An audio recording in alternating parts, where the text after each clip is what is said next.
Hey, Froggy, I'm just curious whether you're going to bring up a particular item today. I mean, oh boy, do I know what you're talking about. Oh boy, do I. Well, it's a Hal Herman story come to life is what it is. Actually, well, maybe it's not the one I'm initially thinking of, but there are. Oh, really? Well, there are two things. There are two. Oh, there's two. There are two items that caught my attention that, well, they seem to be in your wheelhouse. One of them is part of my world, yes. I will be a part of that world tomorrow night.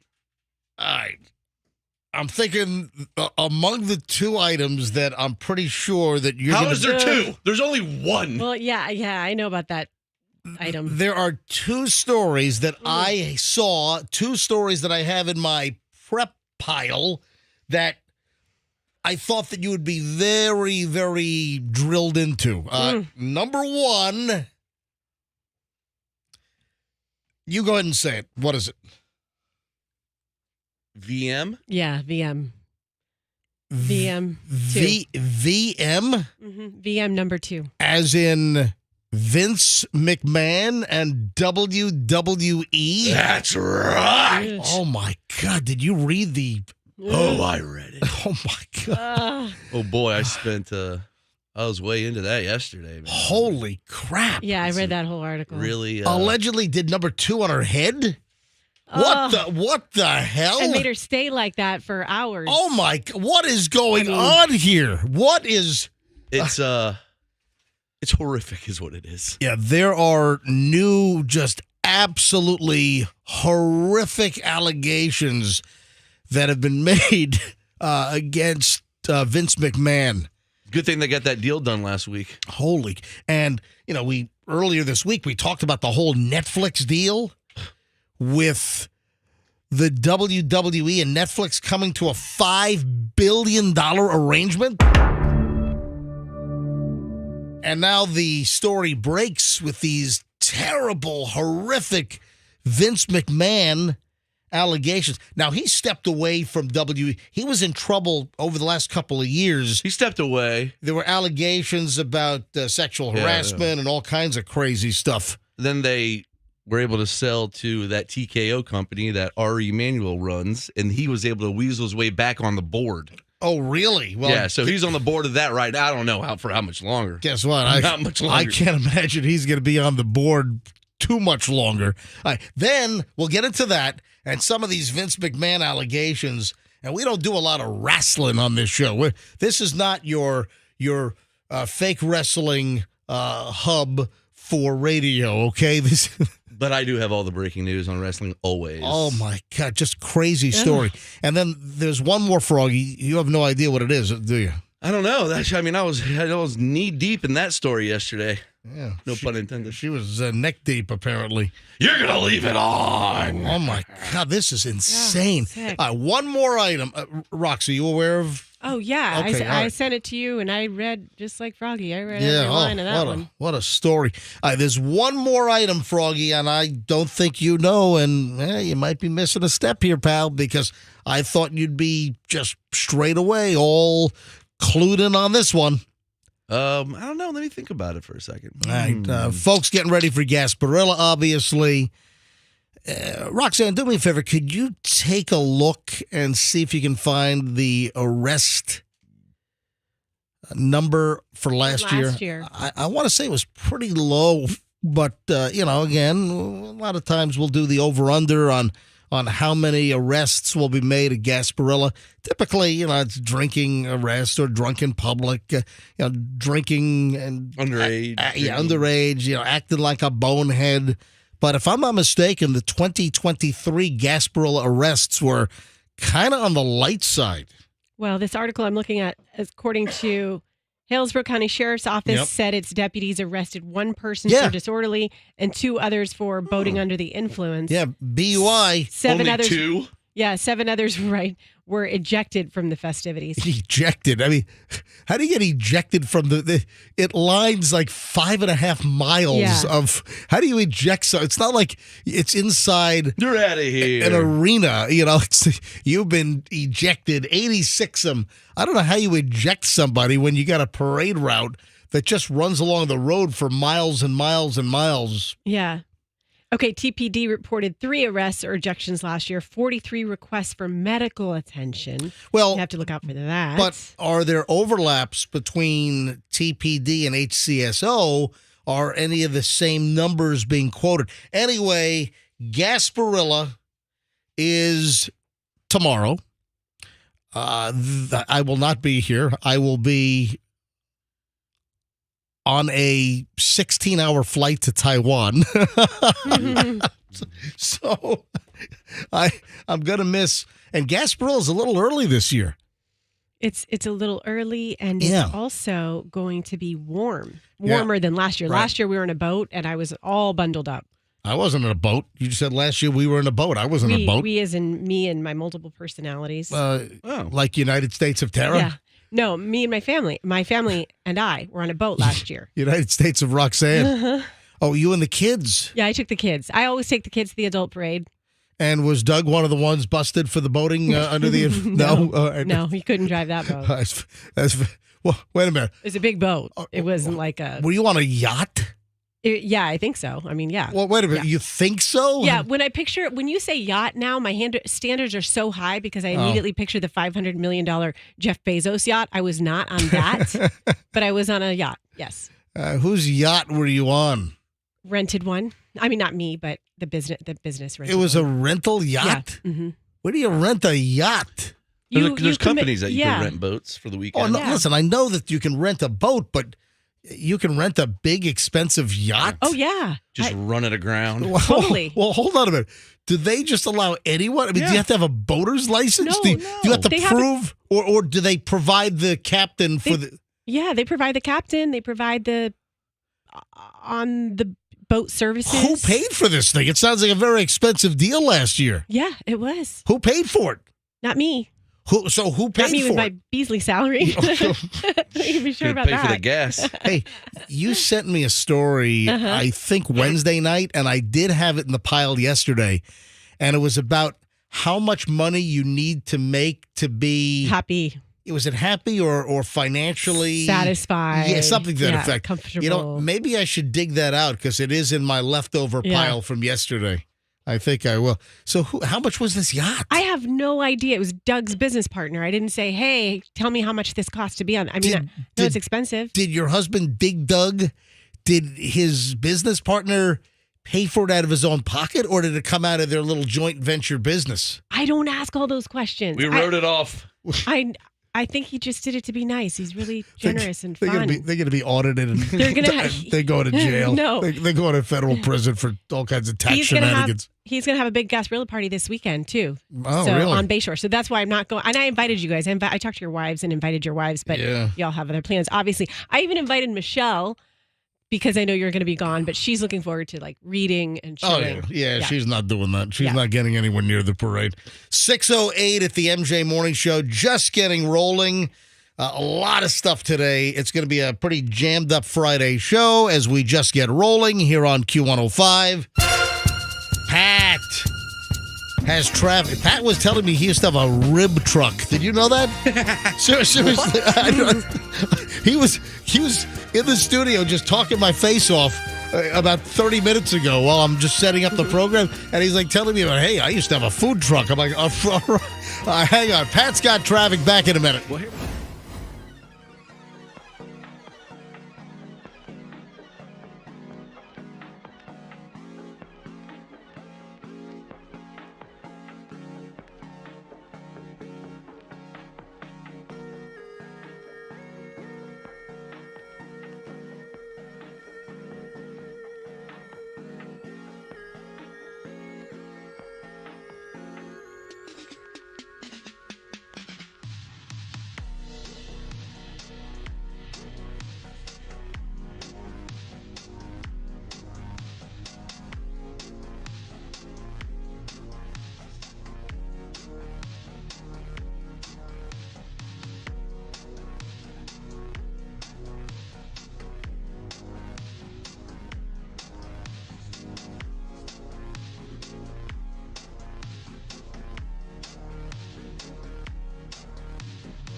Friday morning. Well, missing one of the big members of the crew. Fester's not here. Fester down in Fort Myers selling RVs because it is the Fort Myers. It's the Southwest Florida RV Super Show. So that's where Fester is. Fester off, yesterday and today, and he'll be back Monday, but back where? I don't know.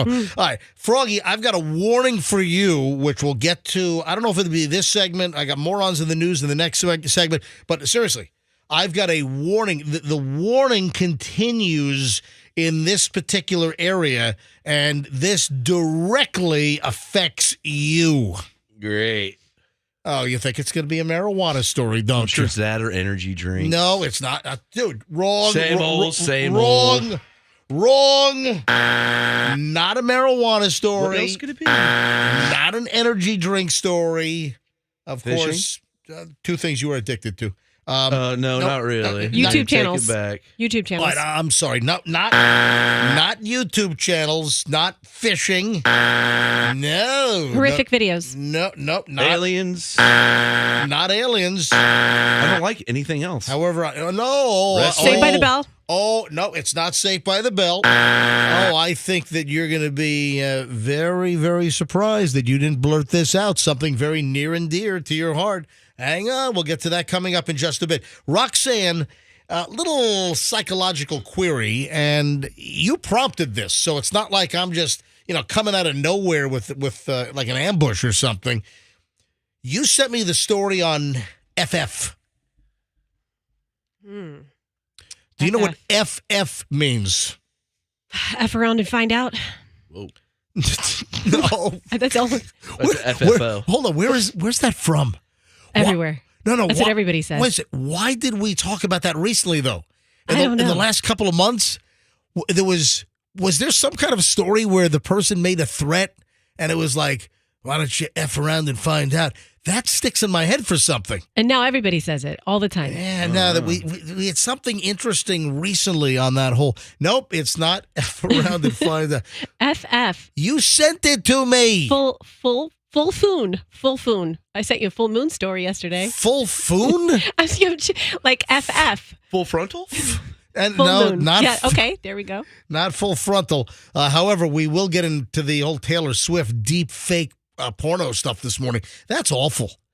Again, I'm not a Taylor Swift fan, but I'm on her side, man. She should not have to put up with these horrific deep fakes, and also that crazy stalker up in New York, which I went off on that extensively yesterday. No, come on, Roxanne, FF. FF, I don't know. All right. I sent you Fast so much forward. stuff. All right, let me give you the first. Oh, that's a good guess there. Fast forward. No. All right. The first word is functional. Oh, wait. Did I send this to you like 2 weeks ago? Functional fizzling or something like that? Functional fizzling. It was like I sent you something about, I was like, this is me. This is my state of mind. Exactly. That's what it is? Okay, yeah. No. It's not functional fizzling. What is it? I forgot the term. But yes, it's me. Functional freeze. Yeah, I'm in a functional freeze. All right. So what does that mean to you? Because the story is warning signs that you're living in a functional freeze, and then you preceded the story link that you sent me with, oh my God, this is me. So yeah, I think we all are. And if it was you're like not, you're... it was like functional freeze. Does this sound like you? You can be friendly and social at work, but then ignore texts and calls from the people closest to you. Yep, I do that. You just sit in your car for 10 plus minutes after you park. I gotta tell you, my God, that is you. I was gonna tell you yesterday. I meant to put it in my prep, but I forgot. Holy. When I came home from work yesterday, I had a sandwich in my car, just me and my car and my sandwich from Culver's. Nice. So good. Yeah, so I had a sat in my car. sandwich in my car. I had a sandwich in my car. That's like... Woo, awesome. It's Valley Ranch. HBO. It's like a Hidden Valley Ranch party in my Hidden mouth. Valley Ranch party in my mouth. I had a sandwich in my car. In your garage? Yeah, in my garage. And I didn't put the garage down, to keep myself alive, thankfully. But yeah, no, I like to do that sometimes. It's just, you get a little privacy. Moms get a little moment to themselves in their car. I suppose I could have taken my sandwich inside and eaten with my child. Why don't you eat your sandwich in the parking lot of the establishment? May I ask, which sandwich did you have yesterday secretly in your garage? I had their fish sandwich, their filet of fish. And from McDonald's? No, from Culver's. Oh, from Culver's. Yeah, I forget what it's called there, but it's a fried fish sandwich. Like a cod, right? A cod, yes.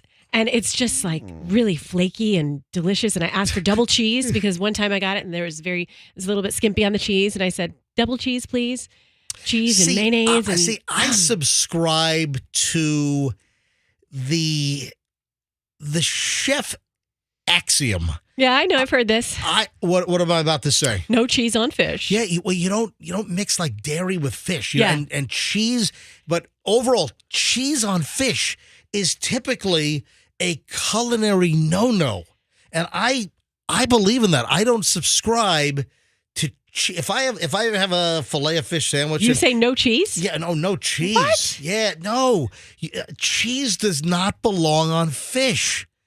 Well, the whole lobster macaroni and cheese thing. Yeah. I'm really torn on that because it's so good. It's good. Well, all right. So why don't you just eat the damn fish sandwich in the Culver's parking lot?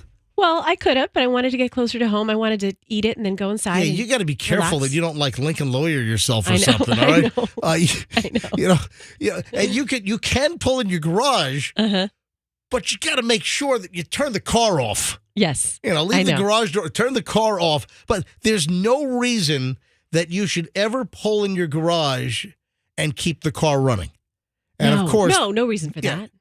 Because you've had those awful stories where someone pulls into the garage, the car's running, they close the door, and whatever medical episode, they're tired, they fall asleep, whatever. And then the carbon monoxide, the CO, that'll get you. Well, it'll get you inside the car in the garage. But then there have been cases where it takes out everyone in the whole house because it seeps through, the underneath the crack of the garage door and everything. You gotta be careful. Okay. Yeah, folks, if you don't know this is one of Roxanne's quirks or secret private pleasures. It really is. The things Roxanne does when she's alone. I like to eat fast food by myself. In her garage. It's more enjoyable. Okay. Don't the kids hear the car coming into the garage? Yeah, they're smart enough to know that mommy's home now. She's just sitting in the garage. And do they open up the garage door and you scream, "Leave me alone, you little bastards! I need a couple of minutes to myself! Close the door, you sons of..." I mean, it's... Yes, because you need that downtime. Hold on, you snap at them like that? No, not really. Do you call them little effers? No, I would never do that. But what you just said, I don't say that to my children, but that's the idea. I have to have a transition. I can't go from this jail to my home jail. Wait a minute. This job is jail? I can't go. I'm just teasing. I can't go from the stress I deal with here. Not the morning show. The midday stuff is jail for you, it's so right? stressful. It's so stressful. You have no idea. Okay. So I can't go from the intense the 35 work day. The 35 web posts you need a week. That's jail. That is jail. Okay, I can't. By the way, I understand that they drop back the weekly quota. Yes, you guys have to do less. Isn't that great? Yeah. Okay, so what is it now? Well, because I think they realize that forcing a ridiculous amount of web posts, well, you run out of content. You run out of things to say. It messed with quality. It just the quality, it just reduces that. Anyway, back to functional freeze. Functional freeze. Okay, so to your point, I have to have this transition time between coming home from work and being all amped up, high energy for work, and then getting into my house where, again, I have to give my children a lot of energy because they're little. And so, I have my little time in my car that I do that. But going back to this functional freeze. You sit in your car for 10 plus minutes after you park. That's part of a functional freeze. Yes. You mindlessly scroll social media. Yes. Yep. You're chronically exhausted. Is that true? You're chronically exhausted? Yes. I'm so ready for this vacation. I really, really am going to appreciate these next 2 weeks. Hold on. Even though I'm working. Listen to the last one. You disassociate in your towel after you shower. That is me all day. What does that mean? You get out of the shower, you wrap yourself in the towel or the bathrobe, and you just stand there like, Yes. like you just had Yes. electroshock therapy, or they just pulled out like your frontal lobe. All of these It's things. like a bathroom lobotomy. I do that all the time. I'm all of these things. I'm in a functional freeze. I told Doug yesterday, I'm like, I'm not making any progress in life. All I'm doing is surviving. I'm treading water. I'm going to work every day. I'm taking care of my children. That's all I'm doing. My God, that does sound like a Lincoln Lawyer upcoming scenario. My God. All right, 6:31. By the way, not this past year, but was I think it was in Canada. Yeah, in Canada, I was on a lift with the showrunner for the Lincoln Lawyer. Now, I saw the movie. I've never seen the TV series, which is on Netflix, right? The Lincoln Lawyer. I sat on the ski lift. Yeah, I'm talking to this dude. He's like, yeah. He's like, hey, where do you live? I'm like, I live in Tampa. What do you do? I said, I'm a radio guy. I said, what do you do? Oh, I'm a TV producer guy. And I'm like, what do you do? He said, I'm the showrunner for the Lincoln Lawyer. And he was just a nice guy. That's cool. Yeah, the showrunner is kind of like the producer. And, Yeah. kind of makes a everything show. happen. Yeah. All right, 6:32 at the MJ Morning Show. Early morons in the news. Next on the I once sat next to. I've had a great history of sitting next to interesting people on ski lifts. And they're saying right now, I've had an interesting history. I sat next to MJ, the MJ Morning Show. I sat next to Jack Binion from Binion's Horseshoe. The Las Vegas legend, now deceased, but he was a nice guy too. 6:32 at the MJ Morning Show. Early morons in the news next. I'm still talking about it. Did you see how many likes the picture of me and the cake girl have on?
early morons in the news at 6:42 on a Friday morning.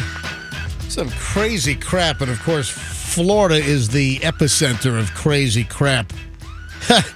65-year-old woman here in Florida attacks a group of girls who were walking home from school because they littered. All right, now I'm against littering. Remember the whole thing when we were kids? Don't be a litter bug. Remember there was like a little bug cartoon and the litter bug just threw litter all over the place?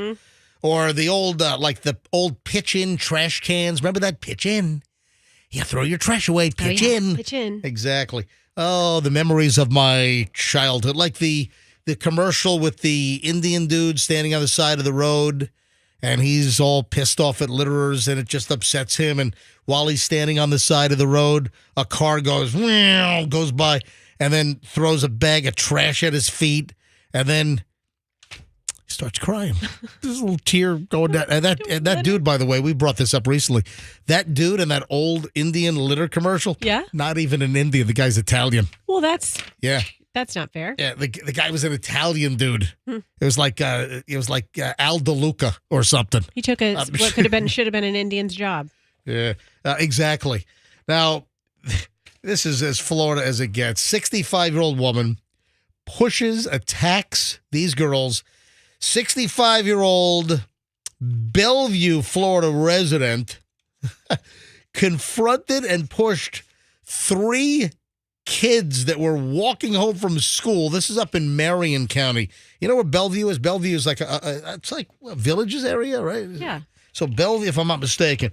So the girls are walking home, and she attacks these kids because they threw some litter on the ground. Vera Castleman.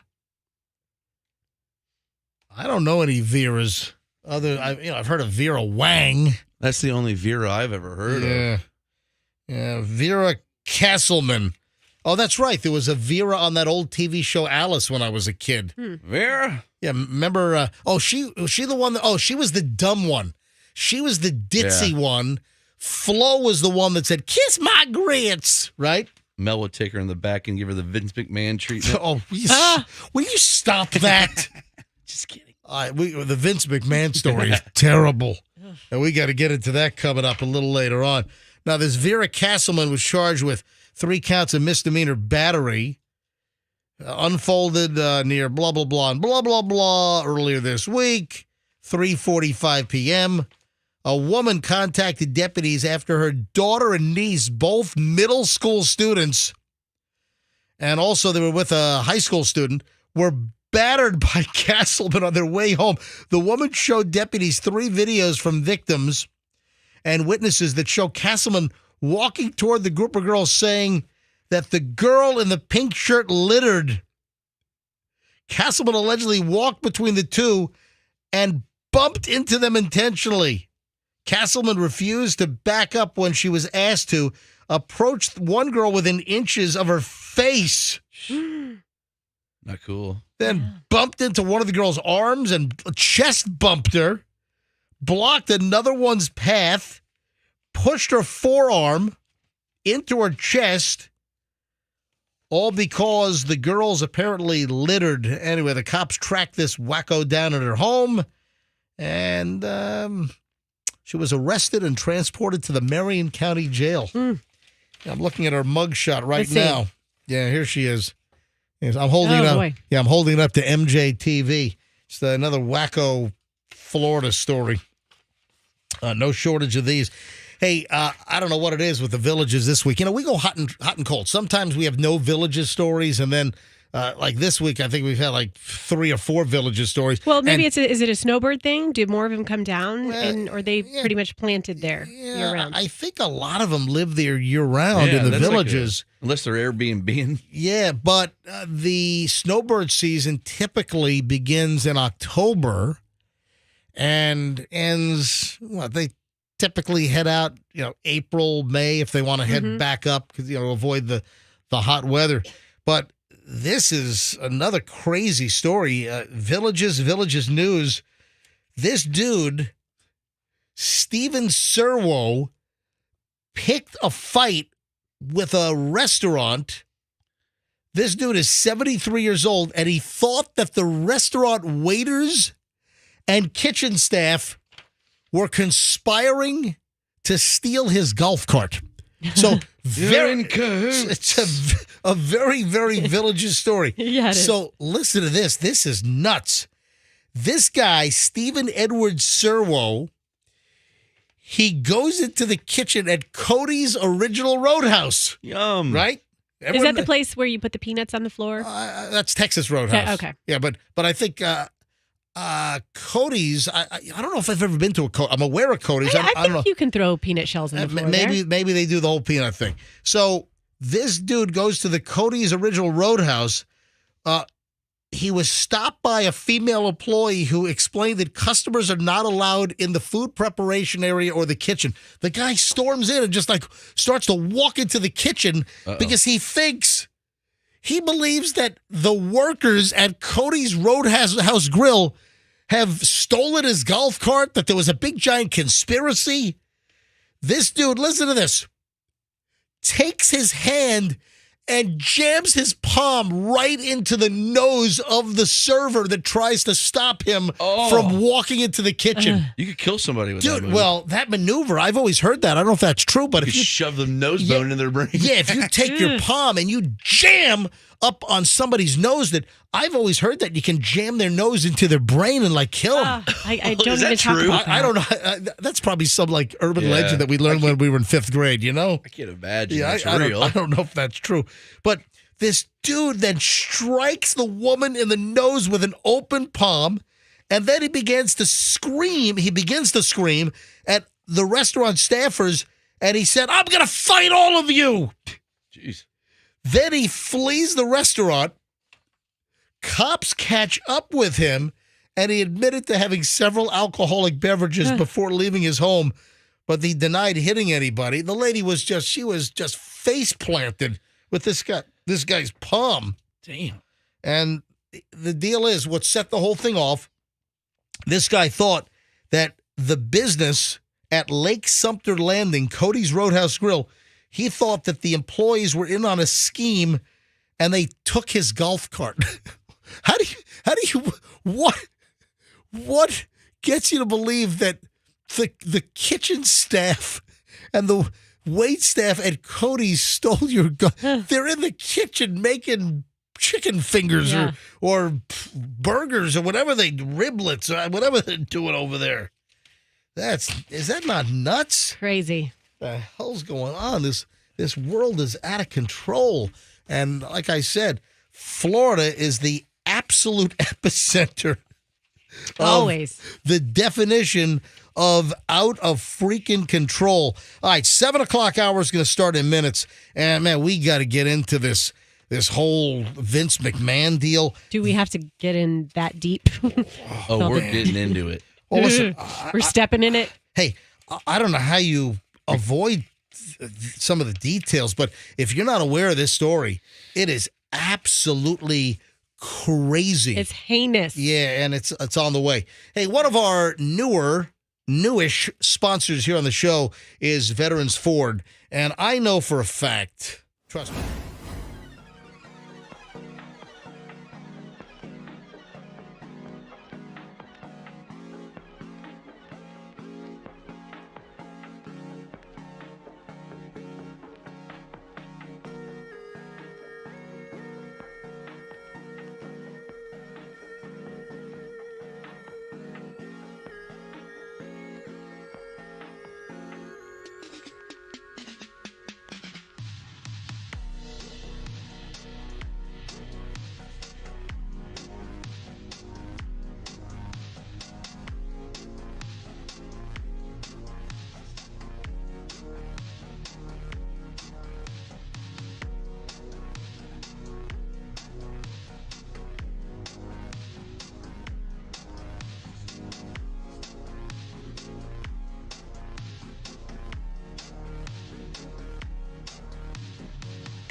gang here, minus Fester, 7:03 on a Friday. And Froggy is horrified. You know, I got an email from an individual just a few minutes ago seemingly defending Vince McMahon from WWE. Yeah, I want to share this. Hey, Froggy. Yeah. All right. I'm Vince McMahon. He doesn't talk like that. That's first of all, that's Talking about? dude, that's your Al Pacino voice. Yeah, I'm Al McMahon. Al McMahon. I'm Vince Pacino. Vince Pacino. Give me the deets. Give me all of the deets. And then I got a dude that just sent me like an email defending.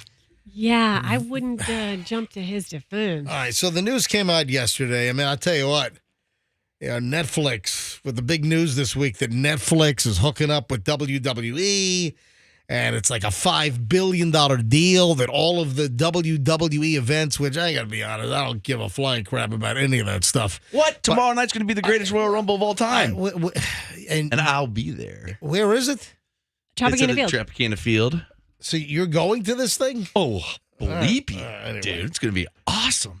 So big news. I'm sure it's going to be talked about quite a bit. You think the ring announcer is going to bring this story up? Oh, absolutely. She's really good. But, you know, with the whole Netflix story earlier in the week, $5 billion deal, all of the WWE stuff's going to be streaming on Netflix. And another announcement was The Rock. Maybe this is why The Rock joined the board. Because Right. they knew this was coming down about Vince McMahon. Yeah, maybe That so. timing seems like it. No, but a $5 billion deal, and you're going to have to go to Netflix and pay Netflix to get all of your WWE content And they will. starting in 2025. So it's about a year away. But here's the story. A former WWE employee claimed that Vince McMahon sexually abused her, including with toys that he named after wrestling stars. Yeah. So what are some of the wrestling stars, Froggy? I don't know any current WWE Well, or Triple H is his son-in-law, right? Yeah, this is the Triple H. So he would name sex toys after WWE wrestlers, allegedly. And Let me then, bring out Andre the Giant. Oh, stop it. That's right. That's a throwback. Yeah, I don't make any light of this. And I want to censor this to the point where I don't want to reveal things that I think are inappropriate. He was sex trafficking her to other Well, members of but, WWE. Yeah. but that's I'm going there. Right. There's a text message. There's a chain between Yep. her and him. Oh my where gosh. He's like, That text message is amazing. It's insane. I'm going to get to that in a second. Yeah. Janelle Grant, she started talking about this and the relationship and disturbing allegations, including charges that not just Vince McMahon, but other big shots, other big wrestling management types. Some other guy. Dude, why are you John Laurinaitis. why are you just going over to Fester's mic assuming it's on? He's not here.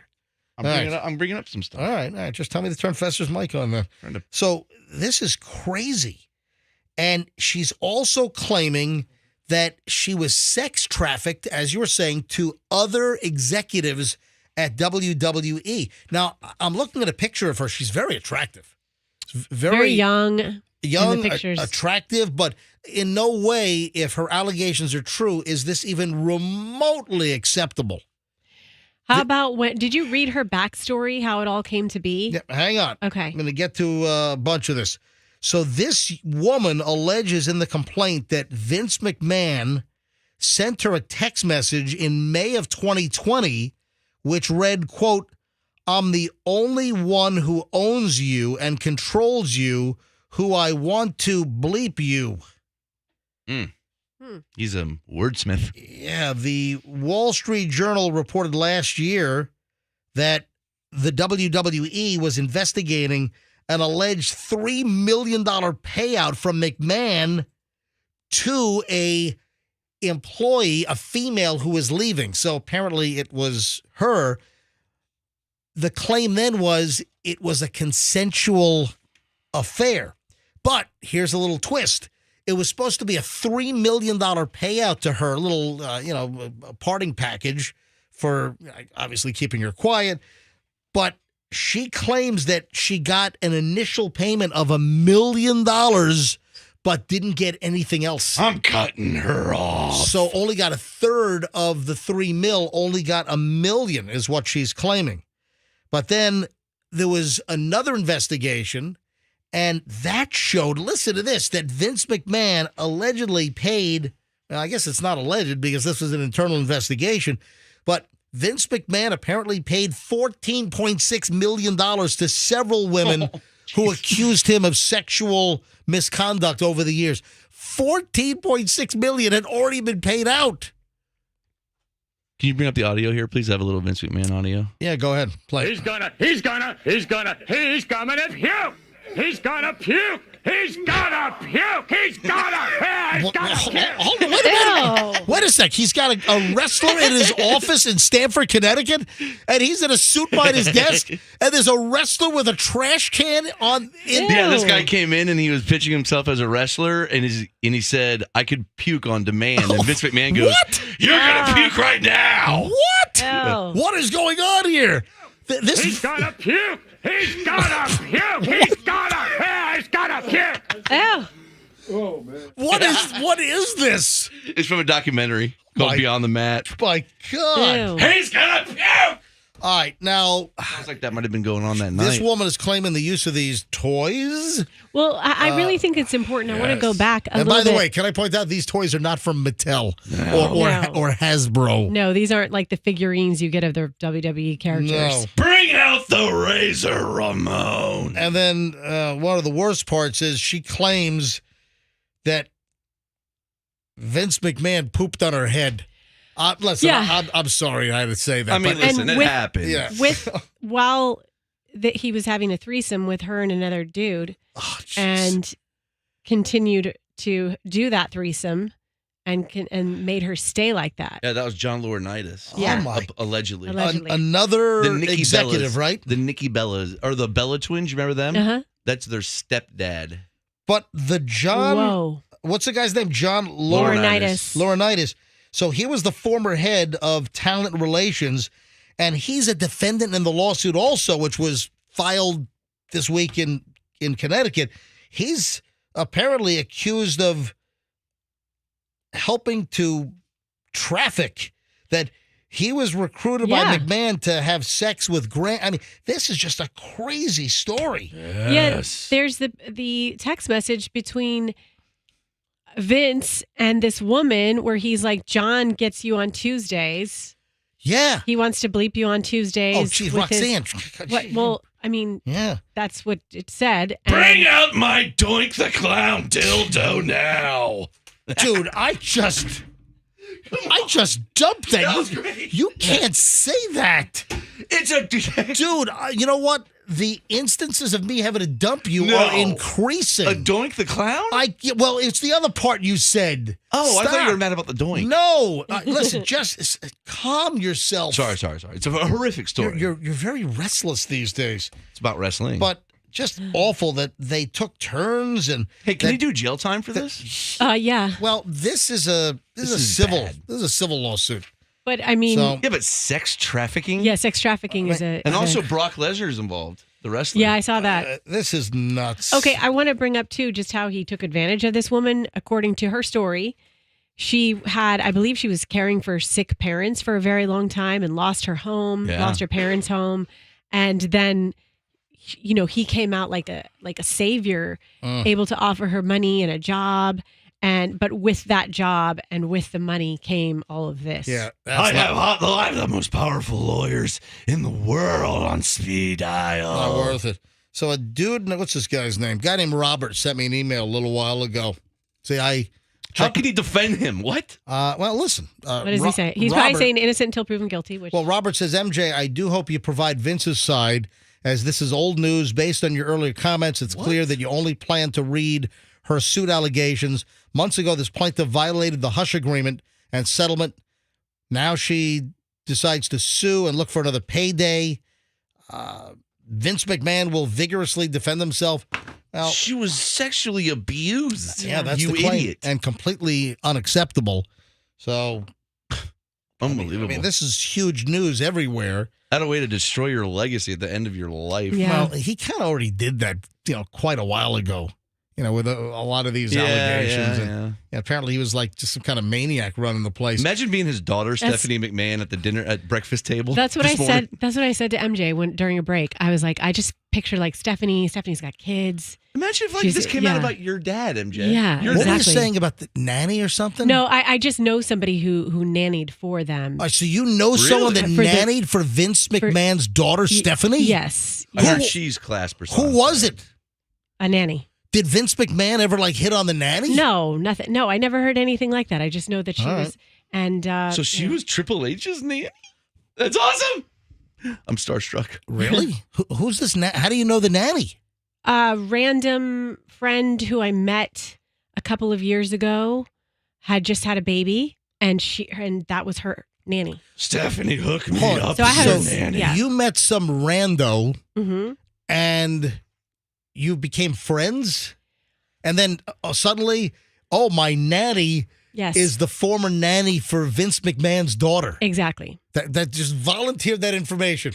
And you know No. what's funny is Yeah. last year this is crazy. Stephanie quit like last year before all this went down. It's like Yeah. she knew, I so bet. she's like, I'm going to retire and go be with my family. Yeah. This is crazy. On the heels of the big announcement this week about the Netflix and the WWE deal, trust me, they don't want this information, but the truth should be told. Whatever the truth is, hopefully it comes out in court. And if these allegations are true, there ought to be, obviously, a severe penalty. 7:14, rolling up on 7:15 now at the MJ Morning Show. We start an hour and 20 minutes of nonstop MJ next. Now, Roxanne, we've got to talk about the hairdresser controversy. That will be embedded in our long chunk of show coming up in minutes. The hairdresser controversy. This is like a conspiracy. A hairdresser conspiracy.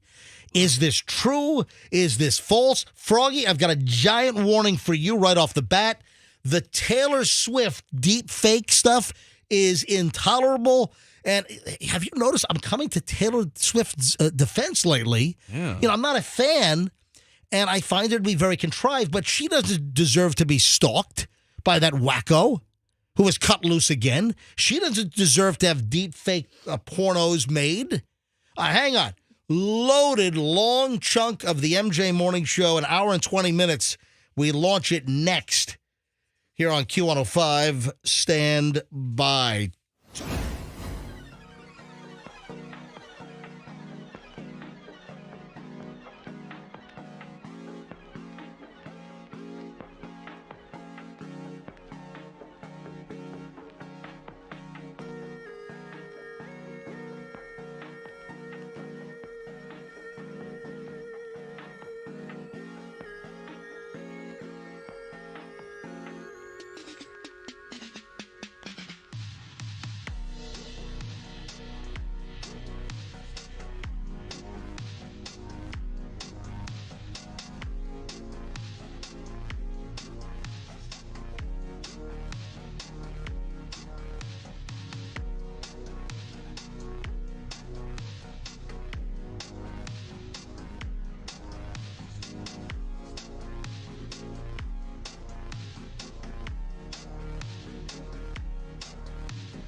An MJ Morning Show, and this is it. We start an hour and 20 minutes of nonstop MJ right now.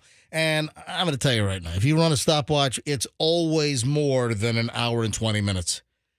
It's always bonus minutes. It's never just an hour and 20. It's never under an hour and 20.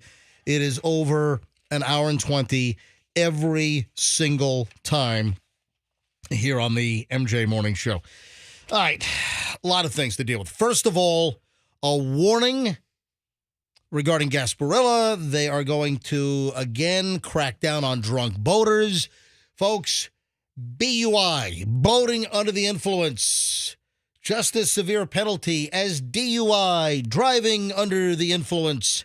So they're all going to be looking for you. TPD Marine Patrol, the Hillsborough County Sheriff's Office, FWC. Marine Patrol. And I'm about to get to that. FWC, the Florida Wildlife Commission, is also making noise that they are going to really crack down on drunk boating during Gasparilla. Good. Tomorrow, obviously, the big day, and the FWC folks will be watching boaters very, very intently. They don't mess around, dude. On Saturday, tomorrow. I've been boarded by them numerous times. Captain Matthew Dalla Rosa with the Florida Wildlife Commission says if you are going to consume alcohol, have a designated sober operator, not the least drunk operator. So, yeah. Oh, who's the least drunk? You drive the boat. No. You need a designated boater driver, and you need someone that actually knows how to drive a boat. Yeah. And hopefully has taken all the Coast Guard safety courses. It's usually the owner. There's a whole YouTube channel of... And hopefully they have their 50-ton captain's license. All right? Yeah, hopefully. But there's a whole YouTube channel of Florida FWC pulling over drunk boaters and party boaters, and they don't mess around, dude. You can't operate that thing drunk. And I hate the way they should not. Might be controversial, but they should not allow boats out on Gasparilla Day. It's too dangerous. Oh, you think they should just ban all the boats? It's too dangerous. The boats, the amount of people out there who don't know how to drive them, they're getting hammered. I don't like it. You know, that's a big problem. And forget about drunkenness. I mean, forget about somebody totally sloshed and crap-faced. You just have a lot of people that are totally sober that don't know how to drive a freaking boat. When I looked Did around, you complain about Doug doesn't know how to drive a boat? Doug doesn't. No, he doesn't know how to drive. I thought you told a story that he ran it up on an oyster I bar. thought he crashed into other boats or something. Yeah, Did I tell you that story? Yes, that's why I'm bringing it up. Yeah. It wasn't him. It was, he was trying to help out. We were in a storm. We got stuck on Beer Can Island, and then we were trying to run from the storm, and we couldn't beat it. So then we had to reroute to Apollo Beach, and we got to Apollo Beach and smashed into a marina and bashed in all these boats. See, that's when you want to check the weather app before you go out for the day. Yeah, also, I recommend the Wind Finder app as well. Please. Yeah. I mean, there's a storm hitting us at about 2. Let's go out at noon. How many boats did Doug smash into? No, it was just like on the dock. It was really embarrassing, though, because me and my girlfriend just got out of the boat as quickly as possible because it was lightning. We don't know them. We don't know. Totally. They're ramming into all the other boats. Did anyone see you guys smash into all these other boats? Everybody, because we ran up to the Apollo Beach, whatever the restaurant is there, and like got under the overhang and just stood there and watched next to crowds of other people just watching these two googans. There you go. As Froggy would say, trying to... Couple googans. You know? Yeah. Hey, speaking of Gasparilla, I mean, this is expected. I saw a story on the Fox website locally that hotel rates are through the roof. For Gasparilla. Yeah. Listen, hey, it's S&D, baby. Do you have people renting some of your places for the big party, Rox? I think so. Yeah, I haven't taken over any of that work yet. Such an operation you don't even know. It's S&D. When it comes to hotel rooms and rates, S&D is what? I don't know. What S&D? Supply and demand. Oh, supply and demand. Supply and demand. Yeah, that's yeah. If you look at the hotel rates, a lot of hotels, downtown Tampa and surrounding areas, rates have almost doubled, or in some cases have got Courtyard Tampa downtown. The Courtyard, I mean, listen, it's certainly not a 5-star place, but listen, it's Nice, yeah, a nice hotel. There's nothing wrong with it. A Courtyard Tampa downtown is a fine establishment. $454 a night. Oh, Wow. If you want to go to the JW Marriott, sold out. Sold out. Yeah, so just a lot of the Hotel Tampa Riverwalk is $310. That's the one. Is that the one right when you're coming over the Kennedy Bridge? That's been like Yes. 17 different names. You're so correct. Right? That Yep. one right there, kind of the 6 or 7 story white one. Yeah, and they Kind of have the yeah. the patio out back that overlooks the water. Yeah, yes. I'm looking at the list here. The Tampa Editions at $605 a night. Wow. Tampa Marriott Water Street $428. The Red Roof Inn $716 a night. what? No, I'm kidding. How about the Comfort Inn? Yeah. The Extended Stay Suites. Or Dude, let's go to Motel 6. I don't care. anyway, a bunch of I'm sorry, the Tampa Edition, which is a fine establishment, nice place. 605 for February 9th through the 11th. This weekend, Tampa Edition $749 a night. Tampa Marriott Water Street $690. So, and then Aloft downtown is sold out. So hotel rates, listen, it's supply and demand. Oh yeah. So prices will go up. Okay, I do just want to go back to that because I did it last year and I've done it What? a couple years to be on an actual boat out there in the, what's it called? The what's it called? The thing that flotilla. Thank you. Flotilla. Yes. Flotilla. Flotilla. Say it with me, Roxanne. Flotilla. Flotilla. Okay, so Yeah, those are always good. Tie up boats together in heavy weather. Always works out But good. it is so much fun. I mean, there's no feeling like it. You really feel like you're a pirate. But apparently you invading don't people. want Roxanne's Dig Dug driving No. the boat anywhere near a flotilla because he's No. going to ram into all of the boats and cause hull damage to like dozens of boats, right? He would never drive a boat on Gasparilla. I saw a video the other day of a guy partying on a flotilla and he fell off and he tried to get back up and the prop was moving and it cut off his foot. Oh my Oh, God. Jeez. And then he didn't realize it when he tried to stand up and he realized his foot was gone. You guys want to see it? No, not at all. I can No, bring thank it you. up. I bet you can. Dude, I don't want to see that. Oh, come on. I'll bring it up. It's really quite amazing. And it's a safety thing, Remember back in high school, they used to make you watch those safety driver videos and they'd show the accidents? Driver's education videos. Oh, there was a really bad one. When I was in high school, there was like a scared straight driver's ed video. They're horrific. Oh, yeah. They're all on YouTube, by the way. Yeah, there was they are? Yeah, the guy's like, driving safety is very important to the youth. Speaking of Gasparilla, I just got a text from Tampa Police Chief Lee Burkaw, Chief Burkaw, and the chief just texted me, thank you for the PSA on Gasparilla. We appreciate you getting the word out. We want everyone to have a safe and fun event.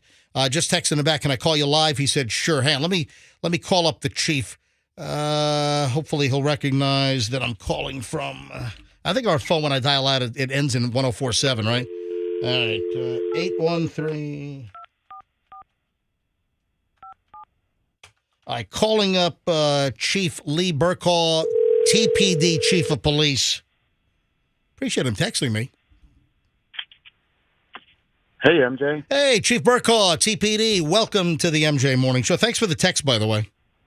No, my pleasure. Thanks for getting the word out. So all the units, HCSO, TPD Marine Unit, FWC obviously is cracking. So who else is going to be part of the enforcement flotilla? Nearly 30 different agencies are going to be out there, land, air, and sea. So other counties, like even like, doesn't Pinellas County and like Manatee, don't all these other counties come as well? They do. This is something about the Tampa Bay area that we work really well together, and that's why this event is a success. What is the furthest agency? What is the furthest that actually comes to assist with Gasparilla? Oh, that's a good question. Definitely south of Manatee, but I'd have to check that. Yeah, like I guess Sarasota, Lee County, maybe. Now, enforcement obviously is very important to keep people safe. Last year we were looking at the arrest numbers, and it seemed that last year's Gasparilla, people were fairly well behaved. Hopefully it maintains this year, Chief. Yeah, you think about that. we have over 300,000 up to 500,000 people in under 20 arrests. That just means everybody's celebrating responsibly. And that if somebody sees something brewing, make sure that they call us, let us know, and we can deal with it before it becomes an issue. That's important, that everybody is our eyes and ears. Land, sea, I love let it. us do something. I'm sorry, say it again. See something, say something, Yep. and let us do something. Land, sea, and air, all these law enforcement agencies, and it's also federal. What federal law enforcement help out? FBI is going to be out there. ATF is going to be out there.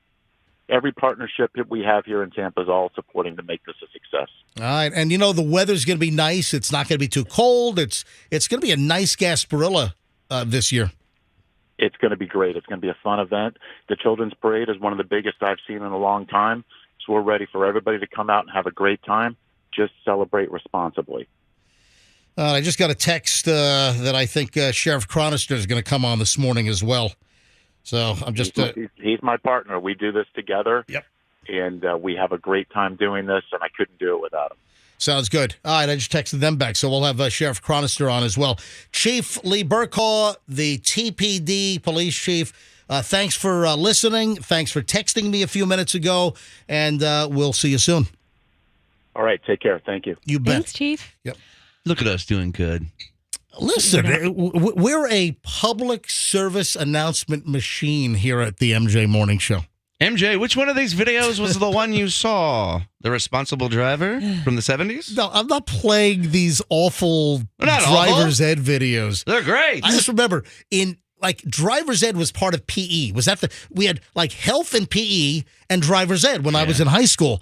And they showed these really, just graphic, gruesome, gory videos where they showed, reckless teenagers and, it was just terrible. What line am I taking? Andrew says, grab line 4, that there's Stro. Oh, he's called before. Stro's got some kind of boating story. Stro, you're on the MJ Morning Show. Hi. Hey, good morning, guys. Just got a quick story. Back in about 2006, 2008, I had a friend. He had a friend of a friend, actually. He worked at his job. Straight guy, UF graduate, just a quiet guy, wore suits to work, just straight shooter. Anyway, he had a dark side, apparently. He got wasted at Gasparilla, and as the evening came, he was walking by a boat and just happened to jump on this 37-foot yacht and took it for a joyride around Tampa Bay. Wow. They had to call out the choppers. Sheriff came out. They had to shoot the engine out of the boat to get this guy to stop. Went on for about an hour. It was on the news and everything. Oh, my God. But it was just a crazy story. Was that Roxanne's husband, Dig Dug, by any chance? He's drinking White Claw. That's right. That's what gave it away. I also wanted to say real quick, too, I won the laptop back in December, and I gave it to my daughter for Christmas, and she loves it, guys. Isn't that nice? Great. That is a nice... awesome. Yeah. Touch screen. Yeah. Legit. Yeah, the whole thing just fantastic. Hey, appreciate you listening, and I'm glad your daughter likes the Microsoft laptop we gave out. Thank you, buddy. Yeah, no problem. Actually, it was 20 of them. 20 Microsoft laptops. Yeah. We've done some, great stuff. twocollegebrothers.com helping us out.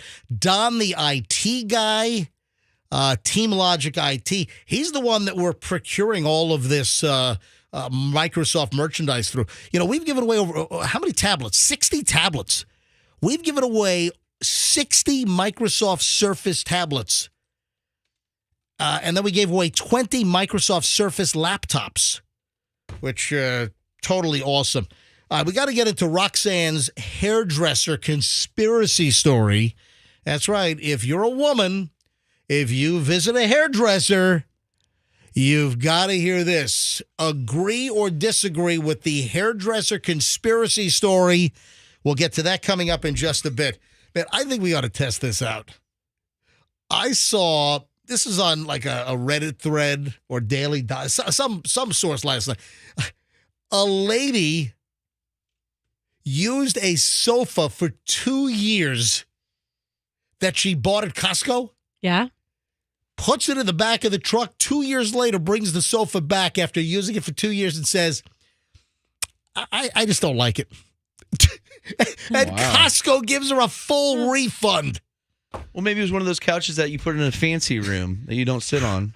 Oh, my God. Yeah, Costco's good about that kind of stuff. Well, wasn't it Fester? Yeah, he likes to return stuff.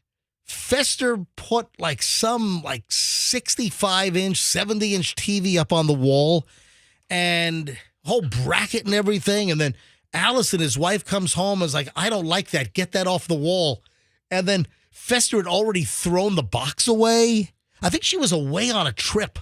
And she came home and Fester was going to surprise her, but it was like, I guess, a terrible installation job. And it just, it didn't belong. It was like, I think in the living, it was, we got to call Fester. And Fester had no box, nothing. And he just took the whole TV and just slammed it down on the counter. I think it was Sam's Club on that. Let me call Fester. Hold on a minute. What's Fester's number? I want to make sure I dialed properly, Froggy. Feel free to leave a message. Oh, my God. Ooh, straight to voicemail. Oh, yeah. 813-310-8444. Yeah. We haven't heard that in a while. There's 3 4s at the People end. forgot. Yeah. Yeah, let me call him back. It'll ring this time. Yeah, see, for whatever reason, it goes to voicemail first, and now it rings. I got to call him twice. It's like Tommy 2 times or something over here. Over here. Yeah, over here. Hello. I'm gonna call the Fester. Call the Fester. Hey, Fester. Yeah, pick up the phone. Yeah, he's gonna pick up the phone. How are things in Fort Myers at the RV Super Show? Okay. It's lovely. Have you sold any units? Not 2 of them, but just 1. All right, you nice. saw one. Hey, we were just telling a story about you and the TV because I've got a story about Costco. A lady bought a couch at Costco. 2 years later, she said, hey, I don't like this couch anymore. She brought it back, and they gave her a full refund after they used it for 2 years. And I was telling the TV story, like Allison was, I think, out of town visiting relatives, and you went to one of the clubs, and you bought this 70-inch TV, and you mounted it on the wall in the living room. Allison came home, and she was like, I hate that. Get that off the wall. You had already thrown the box out. Trash day happened, right? The box was already picked up by the trash people, and you yanked the thing off the wall. Didn't you say the bracket was still attached and you just dumped it on the counter? Was that Sam's or Costco? I went to Sam's Club. I think they had like a 90-day big electronics return policy. Right. And or maybe it was a couple of months return policy, 90 days. And oh, so you can't bring it back 2 years later like this lady with the couch? You know, I probably could have. They were so friendly and did it so easily. Allison didn't like the remote. Oh, I thought you had mounted it on the wall haphazardly. Oh, no, I did. I hired a guy. It was a 75-inch TV. We put it up on the wall. He bracketed it into the studs. We lifted it up. It was perfect. And the biggest TV I've ever owned. And thought she'd be super happy with it. And she's like, it was beautiful. It looked great. Right, but you dropped this thing on the counter at Sam's Club. No box, no bracket still attached, and they just took it back. No questions asked, right? No questions. I threw it in the back of my. Back then, I had the Explorer. I threw it in the back of the Explorer, and then dropped it on one of those Sam's Club flat silver carts. It probably mangled and probably marred and scratched the whole thing on the way over. I'll tell you what, though, that's an abuse, though. I'm not your story per se, but a woman using a what? Mine got returned solely over the way the remote control looked. I thought it was that Allison. That's pretty ridiculous. I thought she didn't want the thing mounted on the living room wall or something. No, it was the usability of the remote. I mean, I put it where the TV would go. It was. I hate this remote control. Get this TV out of my house. Yeah, what? You know how remote controls now? It's essentially just like a circle pad and a couple like 4 or 5 buttons, and that's what she likes. This one had all the numbers. What a remote diva. Yeah, well, I'm telling you right now. But listen, I got to move on here, Fester. But okay. This is an abuse. A woman bringing back a couch to Costco 2 years after using it. and then Costco I don't agree with that. I think that's an abuse It's of the their return. policy. Why do they have a policy? All right, listen, I think that's an abuse of the policy. It's not. It's their policy. I'm fine. I just think I don't think it's right. Fester, are you in your If something hotel? has a lifetime warranty. It means lifetime. Are you in your hotel? Yeah. Are you naked? Yeah. Oh my! I knew it. Hey, guess what? Fester's actually in a hotel where he could probably legitimately go downstairs and use the breakfast buffet. I know. It's so weird. Good for you. That's so out of course for you. It's out of sorts. You know, it's almost like you don't know what to do. Like an alternate universe. You legitimately can go downstairs and enjoy the continental breakfast because you're a guest. Actually, yesterday I didn't even have that much because there was so much. Like, you know what? It's all there's no gamesmanship in this. Hey, do you want to give out your hotel name and room number? Yeah, sure. All right, go ahead. All right. I'm in the Hampton Inn in Fort Myers. Yep. I'm number 307. They have some good, robust coffee. So, yeah. Anyone that wants to call Fester at the Hampton Inn Fort Myers, room 307, call Fester. He's lonely down there all weekend long. Call him up and just have a conversation with him. Yeah, and if you call in the morning, I'll probably be naked. I love the Hampton Inn. That's my favorite chain. All right, buddy. Have a good weekend, man. All right, goodbye. All right, Fester. You want a preview? Of? Clearwater is installing $1.3 million worth of emergency sirens. So Clearwater wants to make sure that all the residents in Clearwater are able to hear any kind of a weather warning. What? Yeah. They're putting up a whole emergency alert siren system in Clearwater. It's about getting the message out, making sure that they are aware of the conditions that are coming and are present. This is according to Derek Smith, the Clearwater Emergency Management head, I guess, or whatever he does over there. 25 sirens with lightning detection capabilities are being installed across Clearwater to alert people of dangerous situations. And I want to thank Derek Smith because he sent me an MP3. He sent me a sound file of the sound that the new Clearwater emergency sirens are going to make. You want to hear it, guys? Yeah. All right, here is what it's going to sound like. Yeah.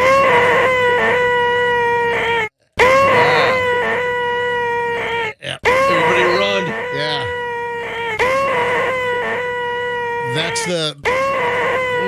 That's the noise. Yeah, right there. So Clearwater residents, get ready. When you hear that sound, run for your lives. Wow. Yep. Go to the tornado shelter. You know, just like in The Wizard of Oz or in Twister. Yeah. Go into the shelter. The minute you hear this noise. As soon as you hear it. $1.3 million, 25 different sirens being put up around the area. Roxanne, yes, let us talk about this hairdresser conspiracy. Now, you also pulled some audio. Now, is this a hairdresser or is this somebody that's exposing the hairdresser conspiracy? I think he's someone on Twitter on TikTok who is looking for. Oh my hits and God! what's You're content. playing a TikTok video. I sent it to you. That's what it was. That's where I sourced this. Listen, all right. This causes a problem. Yeah, I'm not a TikTok fan. It's a big Chinese spy operation. All right, so go ahead. Tell us about the hairdresser controversy that's being brought to light. Okay, we can listen to what this guy has to say. And I want to start by saying I'm not here to offend female hairdressers at all. I've had female hairdressers. They're amazing. That's a tough job, actually, to sit there and not only make someone beautiful, but then also listen to everybody's problems, because essentially that's what hairdressers end up having to do when you're sitting in their chair.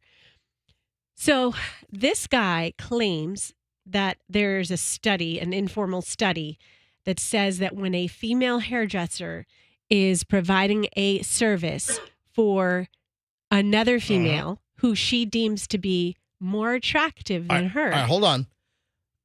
A female hairdresser is performing a service, cutting, coloring, styling Female hairdresser doing hair on another female. Go ahead. Yes, that they sabotage them. They make their hair not as pretty. They cut too much off. So the female hairdresser is intimidated by the hotness of the client? According to this TikTok influencer. This tick schmuck. Exactly. All right, let's listen. There was a study done where they found that female hairdressers will sabotage their client's haircut if they think that the girl is as pretty or prettier than them. And actually, they were also more likely to sabotage their haircut if the girl already had healthy hair that was an appropriate length. So, like, literally, whenever she felt like... What, going to make it all brittle and give them all kinds of split ends? How about making it fall out in clumps? Oh, yeah. You know what? I accidentally used Nair instead of the conditioner. Oops. Oh my God, I used Nads. My bad. Nads. Oopsies. She was in competition, like in the same kind of dating strata as the client. She was more likely to up that girl's haircut. Oh, my God. More, in the same, like, dating circles or social circles, that the hairdresser would F up the other woman's hair? Oh, we got to go to phones on this. I'm interested if people have ever had this experience. Wow. So, and I'm sure there are plenty of hairdressers going, I take pride in making all my clients look beautiful. I'm sure that there's a lot of that as well. But I did have one personal experience.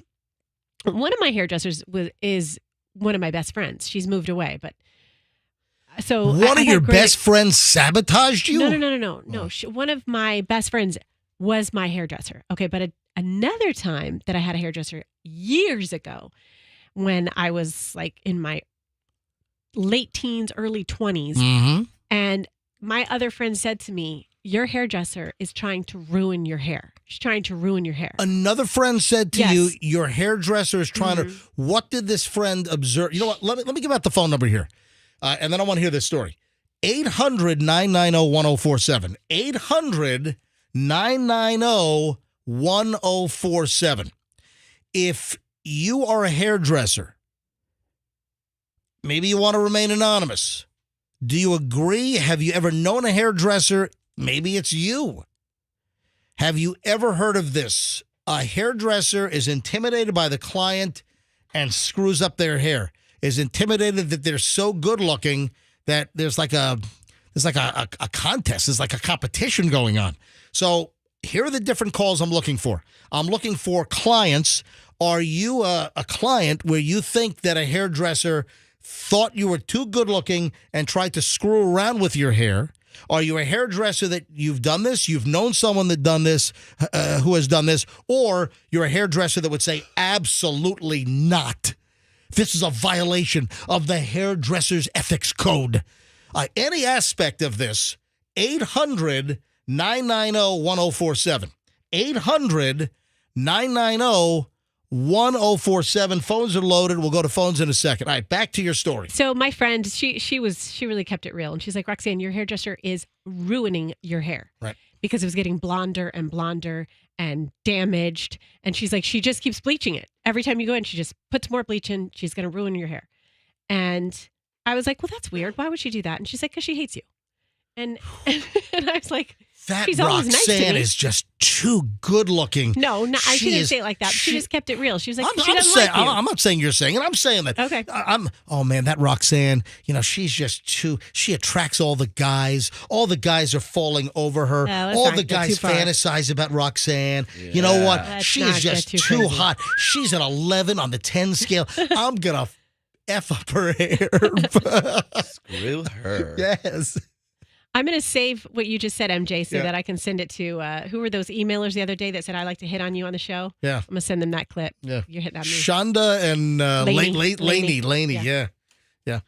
So did you ever confront this hairdresser? No, I just stopped going because she was ruining my hair. Every time I would go in, it would just get more bleached. Let me go to phones here. Let me play the rest of this clip. Cut off way too much to cut it too short. And I'm not saying that this happens all the time, but like if I was a girl, I would be kind of wary of getting dating advice or opinions from my friends because whether they're doing it consciously or not, they might be sabotaging you. Like, for instance, a girl could meet her soulmate and then she asks her friend, like, what do you think about him? And the one friend might unconsciously wield her hypergamous instinct against her and be like, he's great, but you could do better. Whereas with guys, like, yes, anyway, blah, blah, blah. What a bore. Yeah. Well, the hairdresser aspect, is your hairdresser sabotaging you? 800-990-1047. Fire up the phones. When a call drops off, when I finish, try to get in if you got a great story here. Let's start with Sheila in St. Petersburg. Sheila, MJ Morning Show, you're up first. Hi. Morning. Good morning. How are you? Go ahead. I'm good. I have a female hairdresser. 2 years ago, they wouldn't have sabotaged me at all because I was 125 pounds fatter. But now that I've lost all this weight, my hairdresser actually did my hair better than they used to. Oh, interesting. So they're trying to make me look better. Wait a second. So what you're saying is they didn't take as much pride when you feel like you didn't look as good, and now that you look better, you feel like she's taking more pride in it. Exactly. Wow. So wait a minute. Let me be a little more crass and callous here. You're saying that your hairdresser said, you know what? She's really let herself go, and I'm just not going to put much effort into her. Is that what happened? No, I didn't. Well, okay. I didn't go to her originally when I got fat. So I went to her when I was fat. And then I lost all this weight, and then she actually improved my haircut instead of doing it the old way. Yeah, I think that's what I was asking. But, Sheila, thank you very much. Okay. No problem. Thank you, Sheila. Bye. All right, that opens up a line, 800-990-1047. St. Pete again, this is Anonymous. Hello, Anonymous. You're on the MJ Morning Show. Hello. Hello. Hello.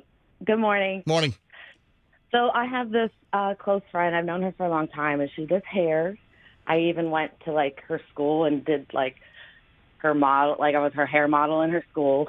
But, you know, every time I would go see her, I felt like I was, you know, I'd overtip and overpay. And I would leave, and I would leave with wet hair. And, you know, half the time it would be uneven.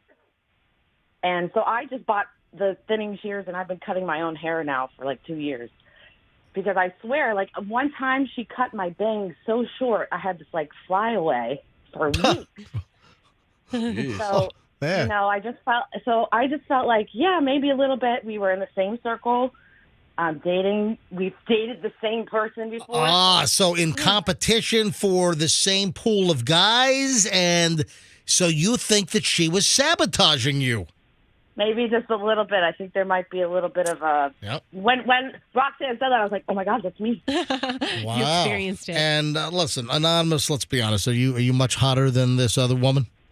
No comment. Anonymous, thanks for listening to the MJ Morning Show. Appreciate it. Let's move along. That opens up a line, 800-990-1047. Are you a hairdresser, former hairdresser? Are you a client? Do you agree or disagree with hairstyling sabotage if the stylist thinks that you're more attractive than they are, or if there's any kind of social competition? Tracy, Spring Hill. Tracy is a former hairdresser. Hey, Tracy, welcome to the MJ Morning Show. Hey, MJ, I've been listening to you for decades. Awesome. Thank you. Yeah, I'm a former hairdresser. I was in my 20s. I'm in my 60s now. But, I used to work in the trade shows and backstage doing the hair for the guys doing the performances and stuff. And I used to do all of that, was heavily immersed in the whole profession. And I tell you, it's probably the most you'll ever meet. Hold on, you broke up. You were about to say it's probably the most petty profession you'll ever meet. Superficial thing to begin with. But well, I know there's a lot of gossip. I know the gossip among the stylists and the clients is like off the chain. Yeah, but I found that the people who are going to be most likely to mess up your hair are the gay guys. Hold on. Why would a gay male stylist want to mess up your hair? Because they're the most petty. I mean, they really are. You get a bunch of stylists together. You get the females and the males and all that. The females are petty, yes. They gossip, yes. But the males, far more petty, cruel. I mean, and I'm telling you, I worked in the trade shows. I worked with all of them. The gay guys are the most petty of all of them. I don't think I agree with that. What? I don't agree with you. Well, Froggy, I'm sorry, I worked in the profession. That's just the way it was. Froggy, I've been getting haircuts for years. From gay guys? Yes.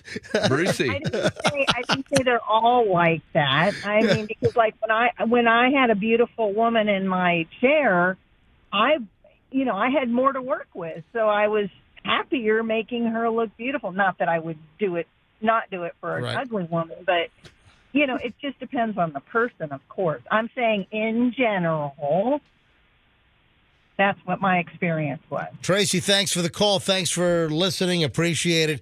Let's grab Barb in Tampa. And Andrew, I might end it here.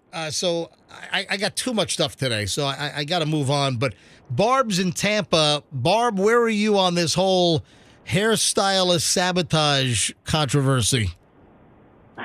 So I've been a hairdresser for 35 years, and I was taught, and I actually taught hairdressing, you're supposed to bring out the beauty in everyone. There's no sabotaging. You need to look at everyone and bring out their best features. So I think if anyone sabotaged and to make someone look worse, they shouldn't be in the profession. Absolutely not. Fully agree with that. Thanks, Barb. Have a great day. Appreciate it. All right, Roxanne, does that satisfy your curiosity? Yeah, that was an interesting mix of people's opinions about what they've experienced. Hey, I hate nanny state crap. I hate just total nannies, overlooking your business over your shoulder, everyone thinking they know better. And this really ticked me off when I saw this. And it's not here in the United States, but it's just to the north of us. Froggy, which country would be just to the north of us? Oh, Canada. Say it again, please. Canada. That would be absolutely correct. Oh, my God. What do you guess? Yeah. Okay, that was a fantastic guess. Well, I have to do witches never eat sandwiches, west, north, east. An American who is staying at the Hilton in Toronto, the Toronto Hilton up in Canada, he orders a hamburger medium. Do you know what he had to do to get that hamburger cooked medium? What? I do know. I do know, as a matter of fact. How do you know this? Because I read the story. This is insane. It's nuts. This was simple hamburger.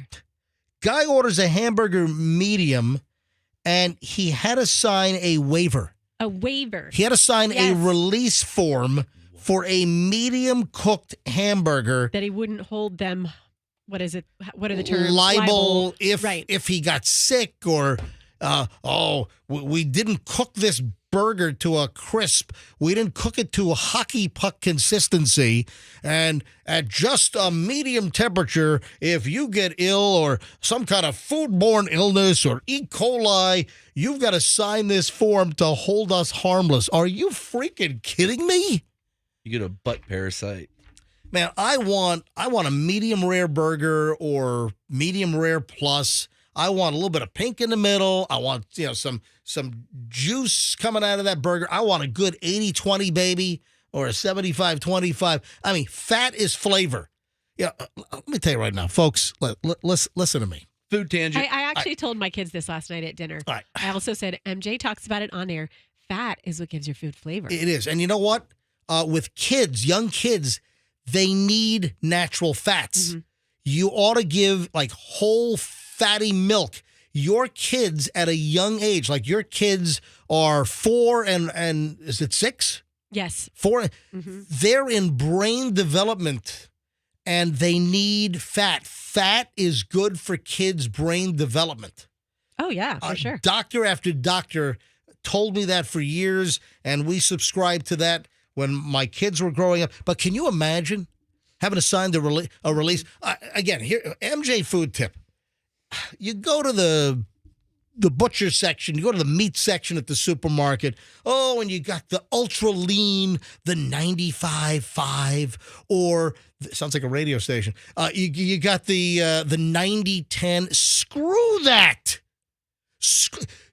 Those are the lean cuts. Fat is flavor. If you're buying ground chuck, if you're buying hamburger meat, you gotta have fat.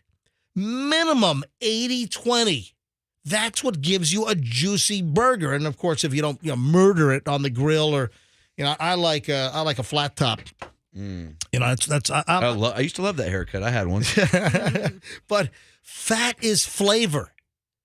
Buy ground beef with fat content. But this just ticked me off. Oh, you got to sign a release of liability to order a medium.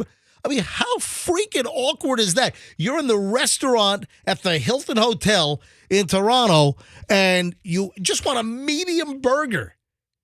It's not like the guy ordered it like mooing, raw. You want to hear a funny story? Yeah. The website FARC. Yes. Every radio guy knows the website FARC. I'm good friends with the founder and the owner, Drew Curtis, and he was in town some years ago, and we went to Burn Steakhouse, and his wife is delightful. She ordered a filet mignon raw. Yeah. What? Like a giant slab of carpaccio. Yeah. Ew. Oh, yeah. She, I That's like hardcore. it. But you know what? When you think about it, I like beef carpaccio. I love beef carpaccio. What's that? Pepper. It's sliced raw beef with peppercorn, usually some olive oil drizzled on it. I had some Friday night. Yeah. It was so good. Beef carpaccio is my favorite, and I love steak tartare. Yeah, a steak tartare. So listen, that's raw. Yeah. Hey, you guys would be great if you crash on a plane in the middle of the Alps. Eat each other raw. Disgusting. You know what? It's so good. Hey, Froggy, we got to open up a restaurant called Alive. Yeah. It's all raw. You're in charge of cooking the meat, so I don't know if I'm eating my brother or not. Excuse me, there's a tennis shoe still attached to this leg of lamb. Can you get this, please? Maybe it's not a leg of lamb. Maybe it's not an osobuco. Yes. Have you ever used to go to Cafe BT, right? Did you go there in South Tampa? I've been there, yeah. I very good food. Their Vietnamese beef, Yeah. rare beef or raw beef in lime juice with peanuts. Oh, it's raw. yeah, it's yeah. all raw. There you go. So good. But listen, that just angered me. Sir, if you want your hamburger cooked medium, you'll have to sign this waiver. Crazy. That's absolutely the stupidest thing. Froggy, I have a warning for you, man, and these things are becoming more prevalent. These things? These stories, these things. I know you have a new animal in your life. You just celebrated the 1-year birthday of Miss Elizabeth. Yes, Miss Elizabeth, the Frenchie. Lovely little dog. Froggy has a $4,000. All right, does that even matter? Yes. The love she gives me. I know, because that's an expensive freaking dog, all right? So Froggy has this expensive French bulldog. That's what you pay to kettle your dogs. No, it's not that much. Half. No, well, a little less than that. All right, so here's the deal. The incidents of these French bulldogs getting stolen, dog-napped.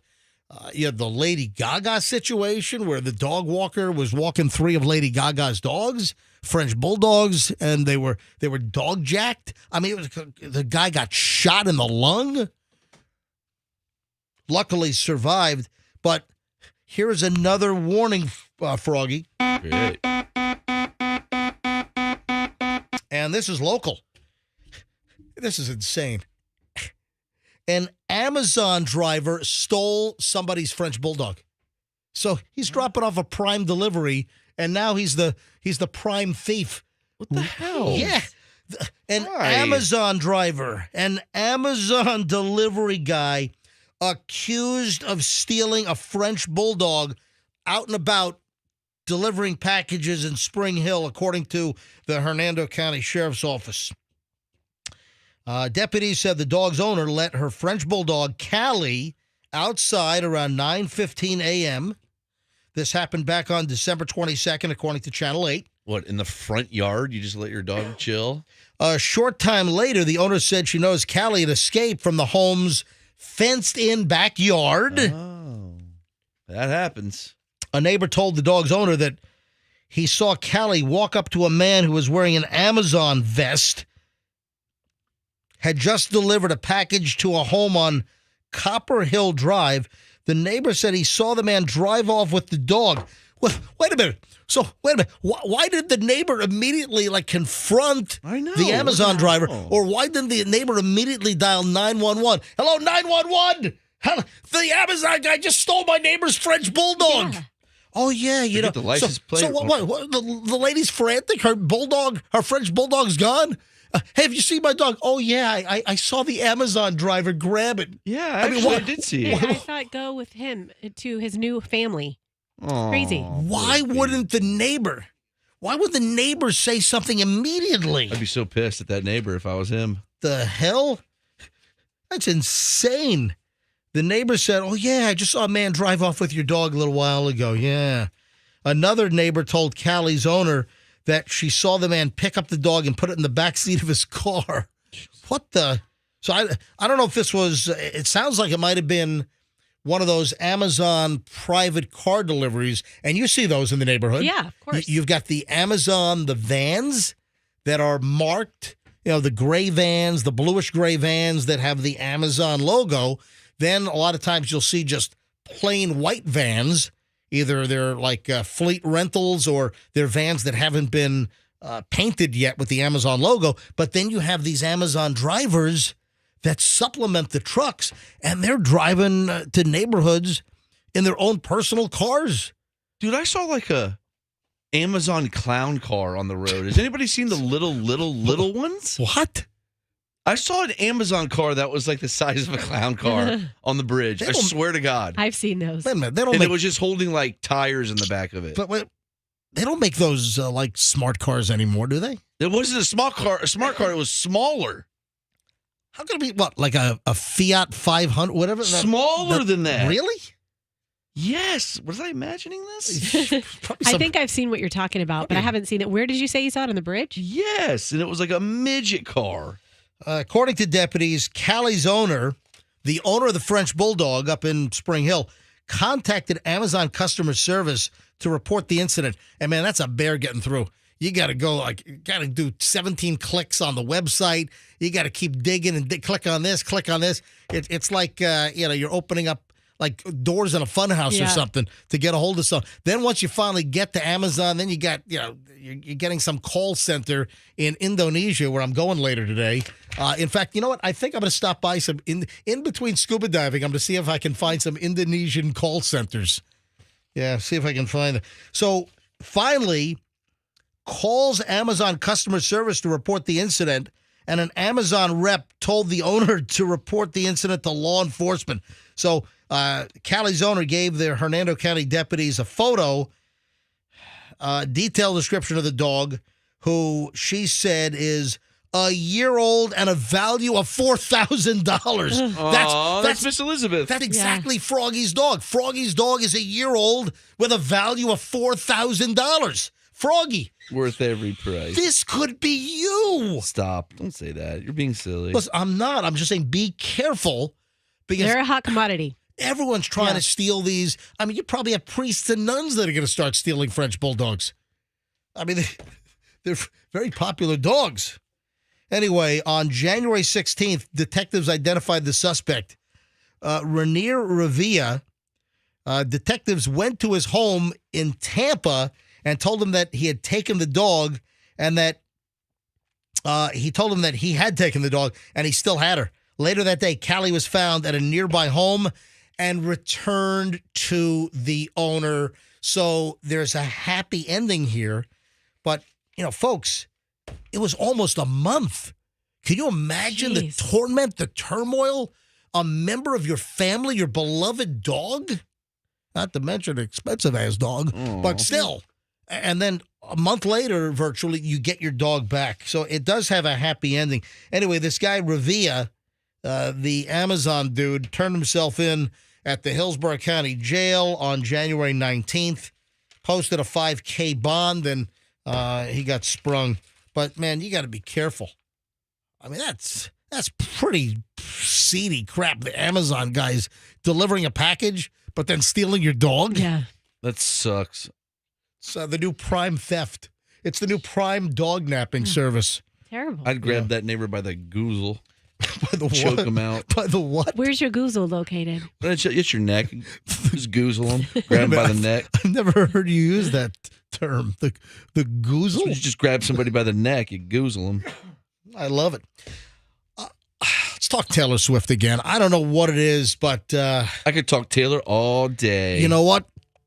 It's almost like an alternate universe. It's almost like we're in a new MJ Morning Show simulation because it feels like I am Taylor Swift's biggest defender all of a sudden. You're her BFF now. Absolutely. Well, when it comes to certain things, I'm not a fan. I think she's really contrived, blah, blah, blah. But I've been very, very clear that she does not deserve to get stalked. She had that maniac, and I saw the New York Post wrote a whole editorial that Taylor Swift does not deserve to become the next John Lennon. Because John Lennon... No, don't say that. Well, I didn't say that. The New York Post said that. She'll never be as talented as him. Well, no, What? I'm talking about assassinated by a crazy maniac fan, dude. My bad. That's what I'm referring to. That's even worse. Yeah, so it was Mark David Chapman shot John Lennon, December 1980, I think, right outside of his apartment, the Dakota, Upper West Side of Manhattan. And he was a crazed maniac fan. And here we have this crazed maniac stalker that's been stalking Taylor Swift, and he was arrested for stalking. The judge springs him again, and an hour later, he's already climbing through a dumpster across the street from Taylor Swift's townhome in Tribeca in Lower Manhattan. I mean, What? Oh, you didn't know? Wait a minute. We talked about this earlier this week. Oh, that's right. Yeah. Wait, really? Sorry. Where am I? Go ahead. Continue. You think you're hearing this for the first time? All right. So I defended Taylor Swift. She deserves to live in peace. Yeah, when you're a huge celebrity like her, and you've got, your tour is going to make $1 billion.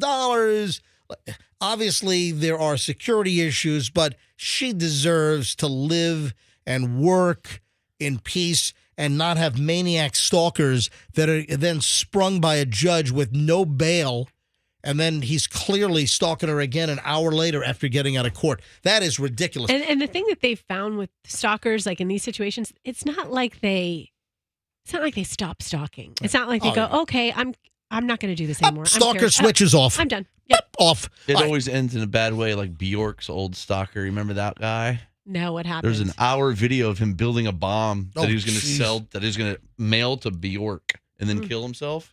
Were you serious? Yeah, listen, it was from years ago. That was just the warm-up act. So I was just kind of rehashing, Crazy. my thoughts on protecting Taylor Swift from stalkers. But now the other Taylor Swift story is the horrific, graphic, porno, deep fake pictures of Taylor Swift engaged in sex acts. And what? Taylor? Yeah. Well, no. I said it's deep, fakes. Froggy, deep fakes. These are frauds. These are AI generated fake nude, deep fake images. And yesterday, a Twitter account, now X, posted these awful, rancid, totally pornographic, XXX, quadruple X rated images of Taylor Swift. They sat up on X on Twitter for hours before Twitter did anything about it, before X took them down. And I saw a story that there were 22 million views before X, formerly Twitter, intervened and took the images down. That's unfair also. Whoa. I'm sorry. Hey, yeah. MJ, did we talk about this? I know I sent you the story, and I know we talked about it, like mentioned it off air, but I don't know if we ever got to it. How about those Nudify apps? Did we talk about that? Yeah, a long time ago. And the deal with those is that the Nudify apps are like, they get a picture of you and then they show you what you would look like without your clothes. Yeah. AI does it. Well, there are all these apps that do that, provide that service, but they're all geared towards women. Like how is this even allowed where you can have something like It shouldn't this be. that's so invasive and yet it's just they're just targeting women.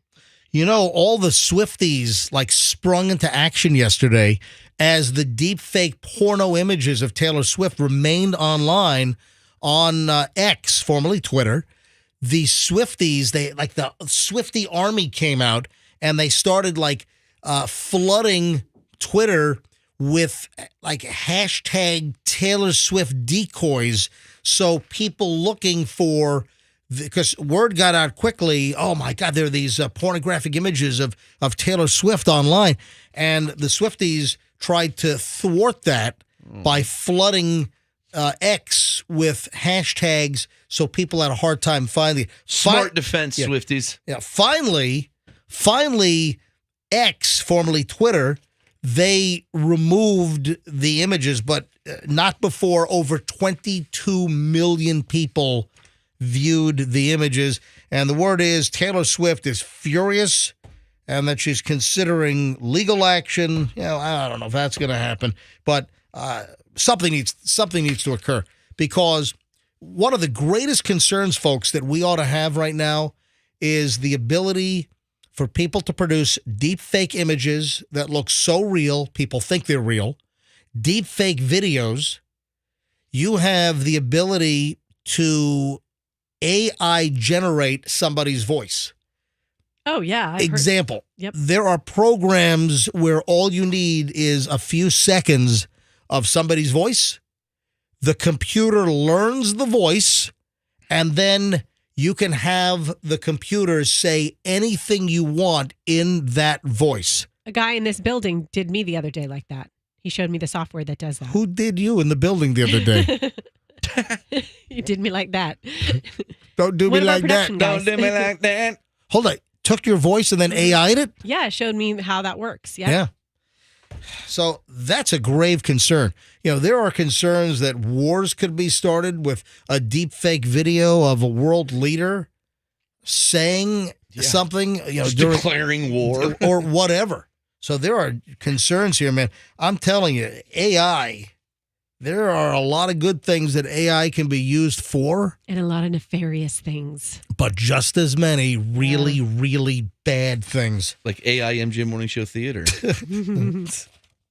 Well, you did Chat GPT Radio Theater yesterday, which, is also, powered by AI. Very sexy. So, again, do you have the audio of you? I want to hear, why would you bring that in? I'll ask Tom. I'll talk to Tommy later today. Well, how did you? Well, yeah, there's a lot of audio of you. You could. Yeah. Well, listen, how about me? Yeah, you too. Can you imagine? All you need is like 5 or 10 seconds of someone's voice, and you put it in some of these AI programs, and then you can have them say anything. Yeah. My God, we got 4 hours a day. I want to see what it could do with Hal Herman's voice. Ooh. Well, they haven't quite figured that out because the vowels drag on for so long. Because I copy everything. I say. No. Hal's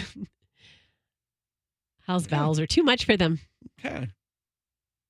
Froggy, I'm very surprised that you didn't bring up the ghosts that were picked up by a Tesla camera sensor. What? Yeah. Oh, look at this. Where's that? Right here. I love ghosts. Yeah. I saw ghosts. My grandfather. Yeah. Somebody with, what is it, like Tesla, like a infrared camera system and some Teslas. Anyway, this Tesla driver, I guess, picked up what some people are saying images roaming around the graveyard at night. Ooh. Where's the video? Or images? I got the image right here. Listen to this story. Are there real ghosts walking around in a famous graveyard in Rhode Island? According to the sensors in a man's Tesla, the answer is yes. In a shocking event captured on video, the driver's Tesla sensors detected what appears to be several people walking around his car.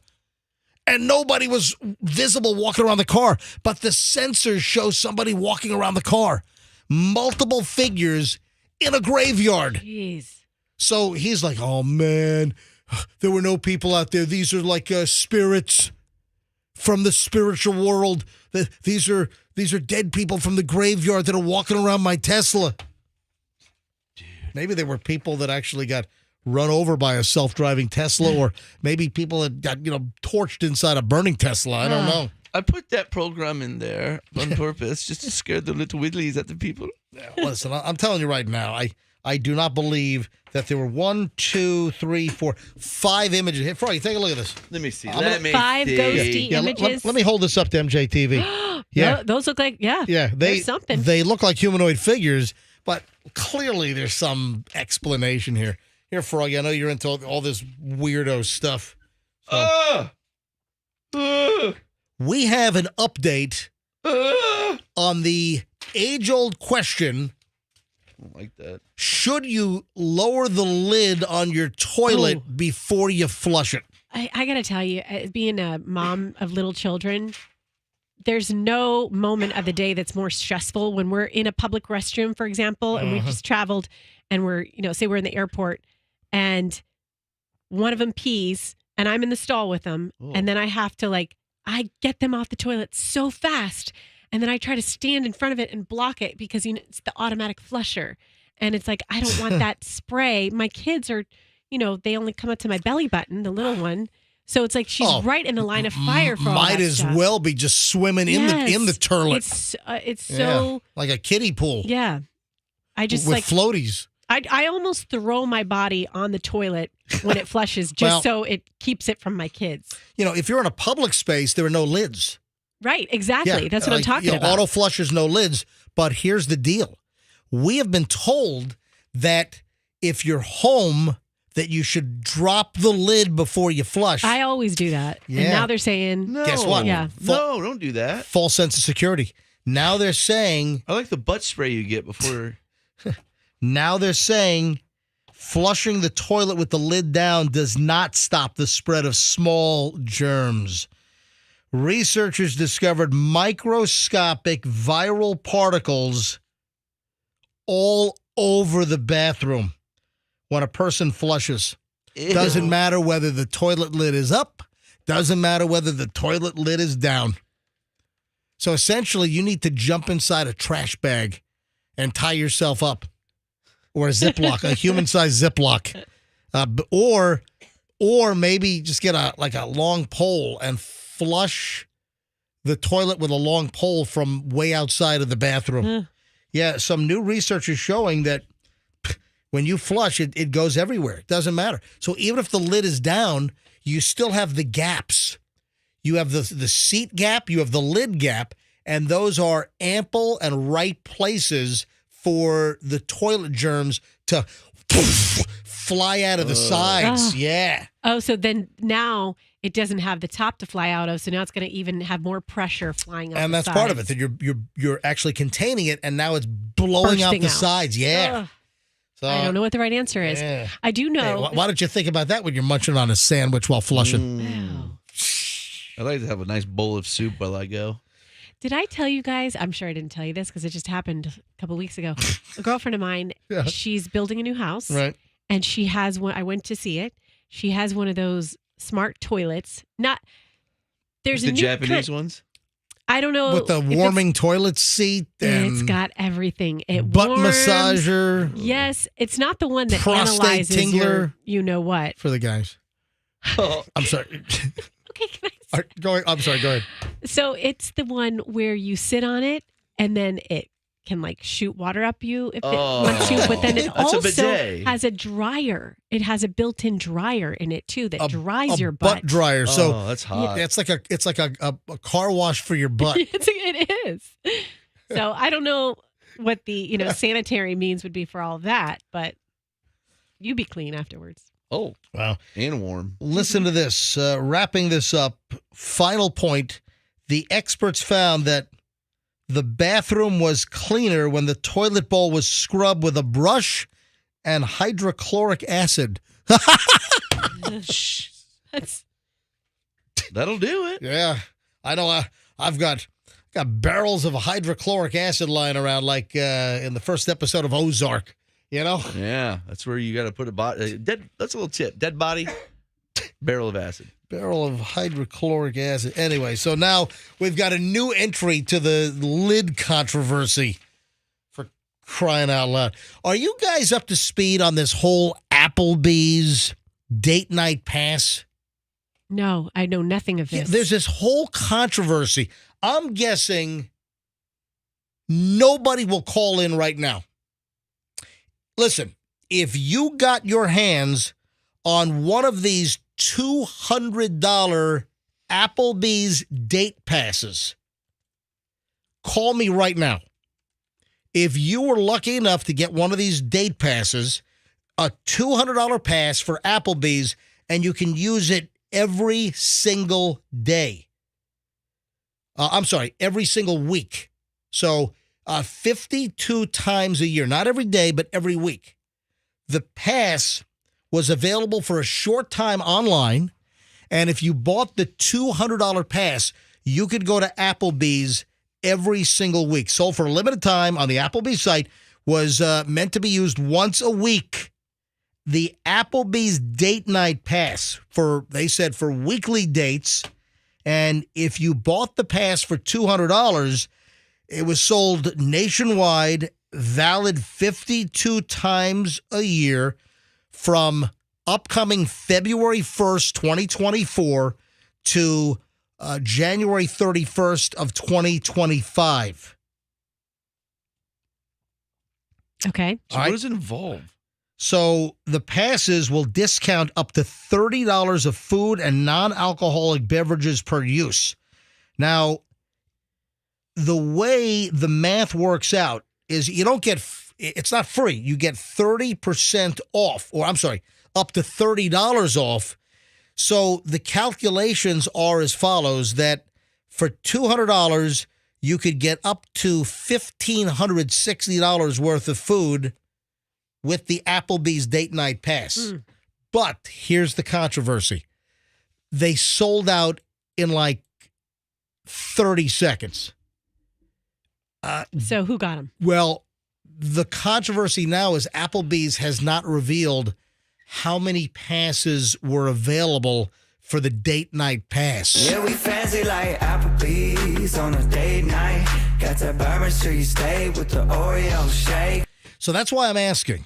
If anyone got the Applebee's date pass for $200, where you could score close to $1,600 worth of food for just $200 over the course of the year, if anyone got one of these, call us right now. 800-990-1047. 800-990-1047.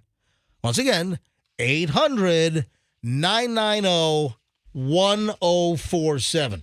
I am guessing that absolutely no one is going to call.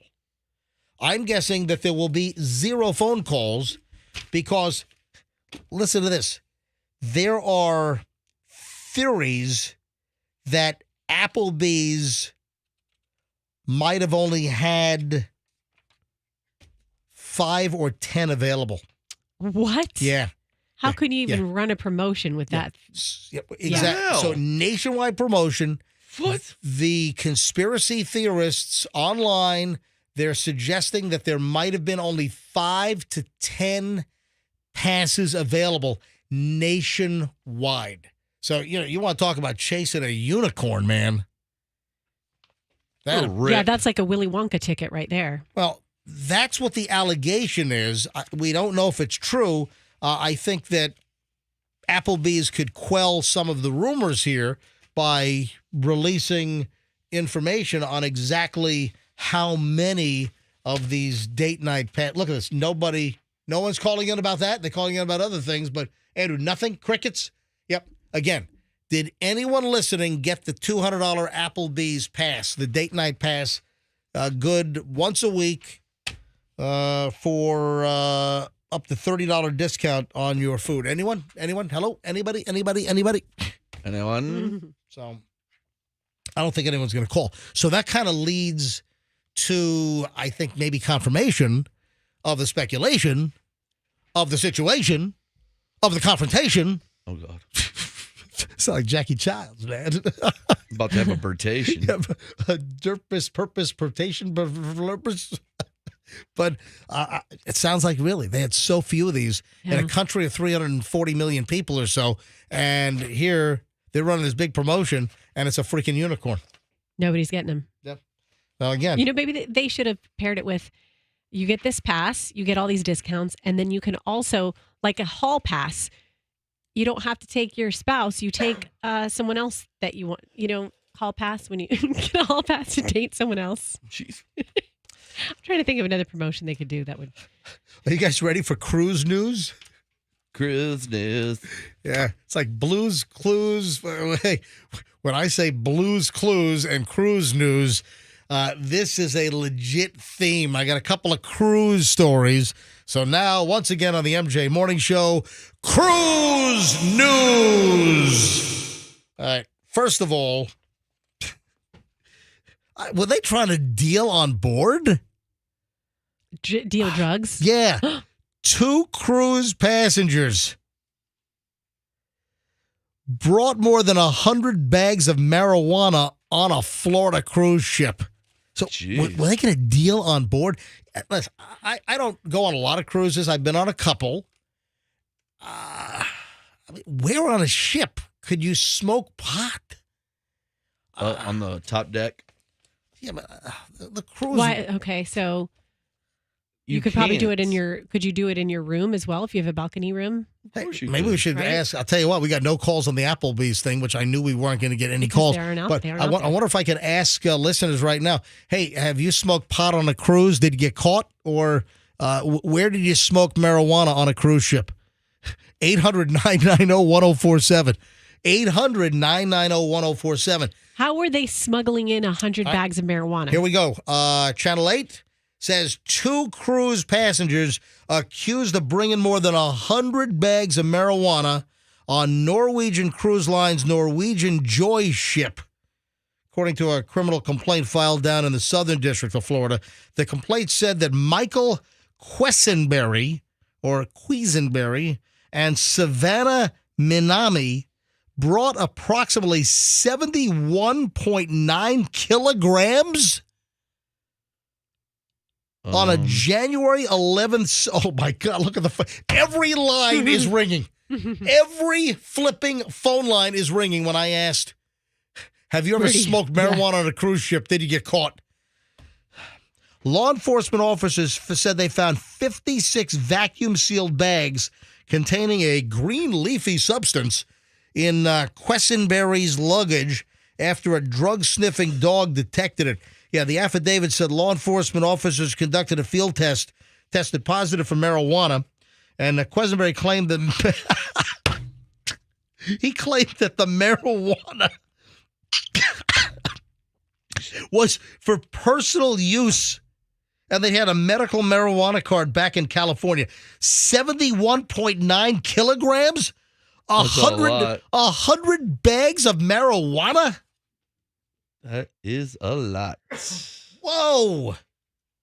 Yeah, the complaint said investigators initially found Quesenberry and Minami together in a passenger room. However, Minami said that she didn't know Quesenberry before meeting him at a bar on the ship.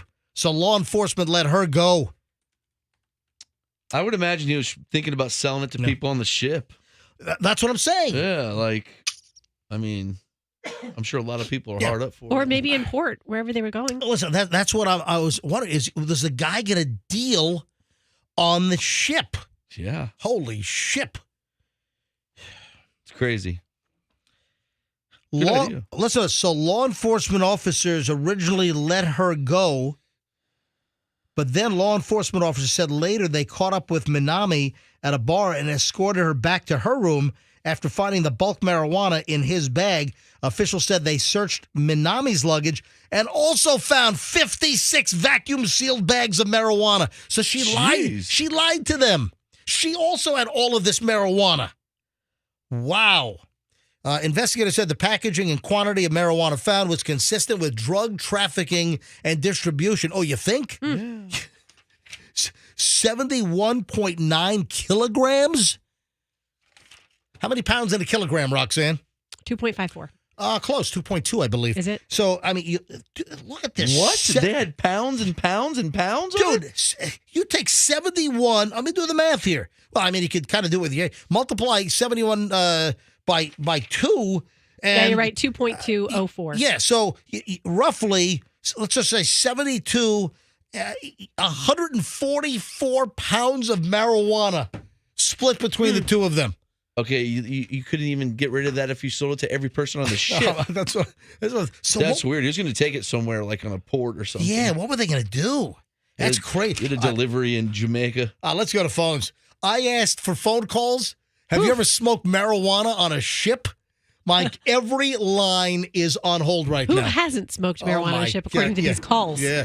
Anonymous in Largo. Hey, Anonymous, you're on the MJ Morning Show. Hi. Good morning. Good morning. All right. Have you smoked marijuana on a cruise ship? Absolutely. Where on the cruise ship? We were in our room. We had a balcony room, but there was a smoking area on the top deck of the ship. And I smoke cigarettes as well, so we did see a smell, a couple people up there smoking in the smoking area, but nobody really seemed to notice. But we didn't smoke up there. We smoked off of our balcony. And did anyone confront you? Because, listen, even though you're off the balcony of your room, still, that marijuana smell is going to permeate all up and down the ship and other balconies and other rooms.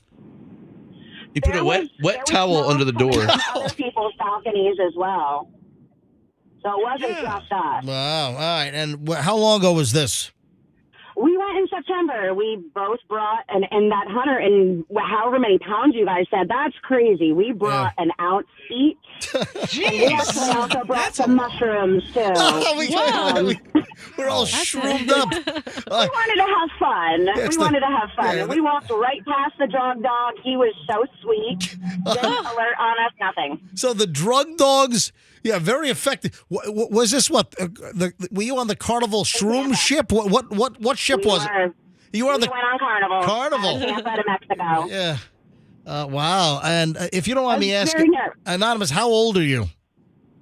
I am 41. 41, pot, shrooms. Listen, hey, all of my high school buddies, they're getting high. Do they do their microdosing too? All my high school buddies, they all smoke pot. In their 50s, they all smoke. I'm the only one that doesn't. It's enjoyable. I'm not going to lie. I'm on my way to work, and I'm smoking right now. You're smoking a doob right now? I am. All right, well, it does dull your senses and reaction time. Well, my new manager's not great, so, I got to get high before I work with my new manager today. All right, Anonymous, thanks for the call. Kathy is in Hudson. Kathy, MJ Morning Show, you're up. Hi. Hi, good morning, everyone. The show. I had to dial in. I couldn't dial in fast enough. I totally disagree with the Largo caller because do your drugs at home, lady. Don't feel like you think just because you're smoking outside that, quote, nobody seems to notice. This stuff smells like burning roadkill. Trust me, everybody notices. Thanks for the call. Jay in Sarasota. Jay, you're on the MJ Morning Show. You ever smoke marijuana on a cruise ship? Did you get away with it? Where do you smoke it? Well, yes, sir, I do, and I have a medicinal marijuana card, and but people don't realize also. I was just on a cruise a couple weeks ago, and it was rampant out there. It's just what it is. It's 2024. The only thing people don't realize is that you're on international waters now, so now you're based on international crimes. Right? Yeah, I'm heading to Indonesia. After the show today, I'm going scuba diving with Chloe and Raja Ampat. And what drugs will you be smuggling? Well, zero, because guess what? If you're caught with drugs in Indonesia, it's the freaking death penalty. Yep, watch Locked Up Abroad. Yeah. Oh yeah, like that movie with Claire Danes. Yeah, I've seen that. That's like the National Geographic series, right? Locked Up Abroad. I believe so, on Nat Geo. Yeah, Nat Geo, yeah. Hey, buddy, thanks for the call. Chris is in New York City. Chris, you're on the MJ Morning Show. Hello. Hi. So I have smoked pot on a cruise. I was on one of the Disney cruises with my family, except all your callers, you bring a pen. I brought 2 pens. You can't smell anything. I was very discreet about it. You can basically do it anywhere. You got high on a Disney cruise. I got ripped with the Mick. What port? Was it a Florida port or was it a Disney cruise off the west side of Manhattan? Cape Canaveral. Cape Canaveral. Thank you, Chris. Have a great weekend. Stephen, all right, 2 more, and I got to move on here because I'm running late. Stephen in Lakeland, MJ Morning Show. So, folks, if you're just tuning in, all these phone calls are because of a story that 2 cruise passengers were caught sailing from Miami on a Norwegian cruise line ship, and they had 71.9 kilograms, so over 140 pounds of marijuana on the ship. And I just said, hey, I don't think it was personal use. I don't think they were trying to deal this on board. There's a lot of pot to sell. So I'm asking the question, have you ever brought pot on a cruise ship? Have you smoked it? Did you get caught? Where do you smoke it on a cruise ship? And the phones exploded. Stephen Lakeland, go ahead. Yeah, I did it. I got it from a guy that worked on the cruise ship. It was some of the worst weed I've ever had. Oh, man. So you're telling me some of the cruise ship staff were dealing in weed? What do they, how do they feel you out? How do they, well, you like at a bar or something? Or they saw you were partying and one of the employees on the cruise ship said, hey, want to buy some weed? You got to approach them. No, we was on the port. It was at like a water resort, so I was waiting to go down a water slide, and a guy started talking to a guy, and he told me he worked on the ship, and he was going into the country to get some weed. Did I want any? And I told him, yeah. And they called us back to the ship, and I'd be damned if I'm about to walk back on the ship, and he finds me. He's like, hey, I got it. So I bought some from him, and we smoked it in the bathroom of the room. We just put the shower on real hot so the steam would get into the... yeah. And you're saying it was the worst weed you ever had? Yeah, it was terrible. It was like Mexican brick weed. Thanks for the call. Susan, last call. Susan and Brandon, you're on the MJ Morning Show. Hi, Susan. Hey, good morning. All right, Susan, are you a cruise pot smoker? Well, I personally am not. However, the crew that we go with, they have always carried on, no issues. They take their pens, and they have no issues like smoking on the ship. Like half the people on the ship that hang out late at night are all smokers. Yeah. There you have it. So are cruise lines cracking down? Are they looking the other way? Thanks for the call. Appreciate it. And then one other quick piece of cruise news. I have more than one story. Listen to this. Florida cruise passengers sickened by unknown illness. Passengers said that her throw up was bright blue. Yeah. What? Several passengers on board a Florida cruise ship came down with some unknown illness, caused one woman to hurl blue vomit. What is she eating? Miranda, it's almost like she was, it might have been one of those like foo-foo cocktails. Yeah. There was like like not a margarita, but something like a blue. Yeah, blue Hawaiian or something, whatever they call it. Or maybe she, I don't know, drank the chemical out of one of those porta potties or airplane bathrooms. I bet it was a blue Hawaiian. I'm looking at it. That is so bright blue. That's probably it. Barbershops put their combs in that weird blue juice. Oh, yeah, that's right. My kids are big into pranks. I think I've told you that, MJ. Yeah. And that's one of my daughter's big things is I'll be in the other room and she'll be like, Mom, hurry. Daviana just pooped turquoise. Oh, come on. Stop. Anyway, Miranda Hill got sick shortly after departing Jacksonville on the Carnival Cruise Line Elation last week. Initially thought she was just simply seasick. But then she said, quote, my throw up was bright blue. And then she does say, I've never eaten anything blue. Oh, so maybe she didn't have she said eat. She didn't say drink. And that's crazy stuff right there. All right, that comes to an end, ladies and gentlemen. and we ended up in Blue Vomit, lady. Blue Vomit live. What was that? What was that movie that Brooke Shields was in? Blue Lagoon. Oh, I thought it was Blue Vomit Lagoon. I'm sorry. All right, hang on. I want to welcome a new sponsor to the MJ Morning Show. I want to get Roger the Audi guy on the phone.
What do you need to know about Gasparilla safety and security and law enforcement? Gasparilla tomorrow in downtown Tampa. Sheriff Chad Cronnister, Hillsborough County Sheriff's Office, is going to join us in just a matter of moments. We had TPD Chief Lee Burkaw on earlier this morning, and Chad Cronnister will join us in just a matter of minutes. Now, before we get to that, man, I don't know what it is. You know, the old adage, when it rains, it pours, or suddenly you have just a plethora of stories. They just seem to glom on, and the example is this whole Stanley drink cup craze. And there are a couple of issues here. I'm not going to dwell on this because I'm kind of Stanley'd out. But I thought that this was fascinating, that Target workers are getting fired because they're purchasing the Stanley Cups prior to the customers. And that is a violation of Target policy. So apparently several Target workers have gone online. They've shot, social media videos that, hey, I've been fired from Target because they bought the cups. One said that she bought a cup 2 weeks ago from a Starbucks before the start of her shift. And that manager said that there's a whole investigation on how you have one of these cups. So the policy at Target is that in the employee handbook, team members cannot use their status to gain an unfair advantage over guests when it comes to purchasing merchandise. Employees must be off the clock when making purchases. It's unacceptable to make purchases of promotional and or high-demand merchandise. That's prohibited. Yep. Merchandise must be available for guests to purchase, generally understood to be out on the sales floor for at least 15 minutes before employees are allowed to buy an item. Wow. But employees are getting chastised, written up, investigated. Stanley Cup has done such a good job of keeping their name out there. Jeez. Yeah, I mean, Well, the point I'm trying to make is we didn't mention Stanley Cups on this show once in 2023. I don't think so. No. And then here in the what would you say, Andrew? Hold on. Were those the same cups that Fester's wife had purchased?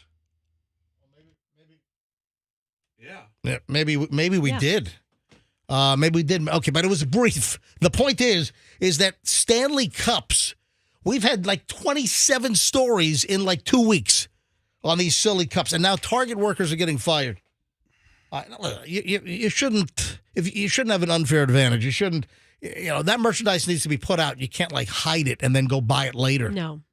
What is? I just don't understand it. It's a cup. You fill with. It's how people liquid. just like follow. I don't know. Yes. But that's what it is. That's exactly what it is. It's like a whole FOMO and, oh my God, so-and-so's got a Stanley Cup. I got to get a Stanley Cup. I mean, it's just ridiculous. Two other quickies here. Also, now doctors are warning that the whole Stanley Cup craze, this large liquid vessel, could cause people to drink too much water. And yes, you can get water poisoning. I mean, there's people that drink like a gallon a day. Like, isn't that too much water? I feel like if you drink a gallon of... I remember one time this girl told me, if you want to look beautiful, drink a gallon of water. And it will make you look so glowy. Yeah, it's good. But I don't think you can keep that pace up. Yeah, hydration is absolutely good for your skin.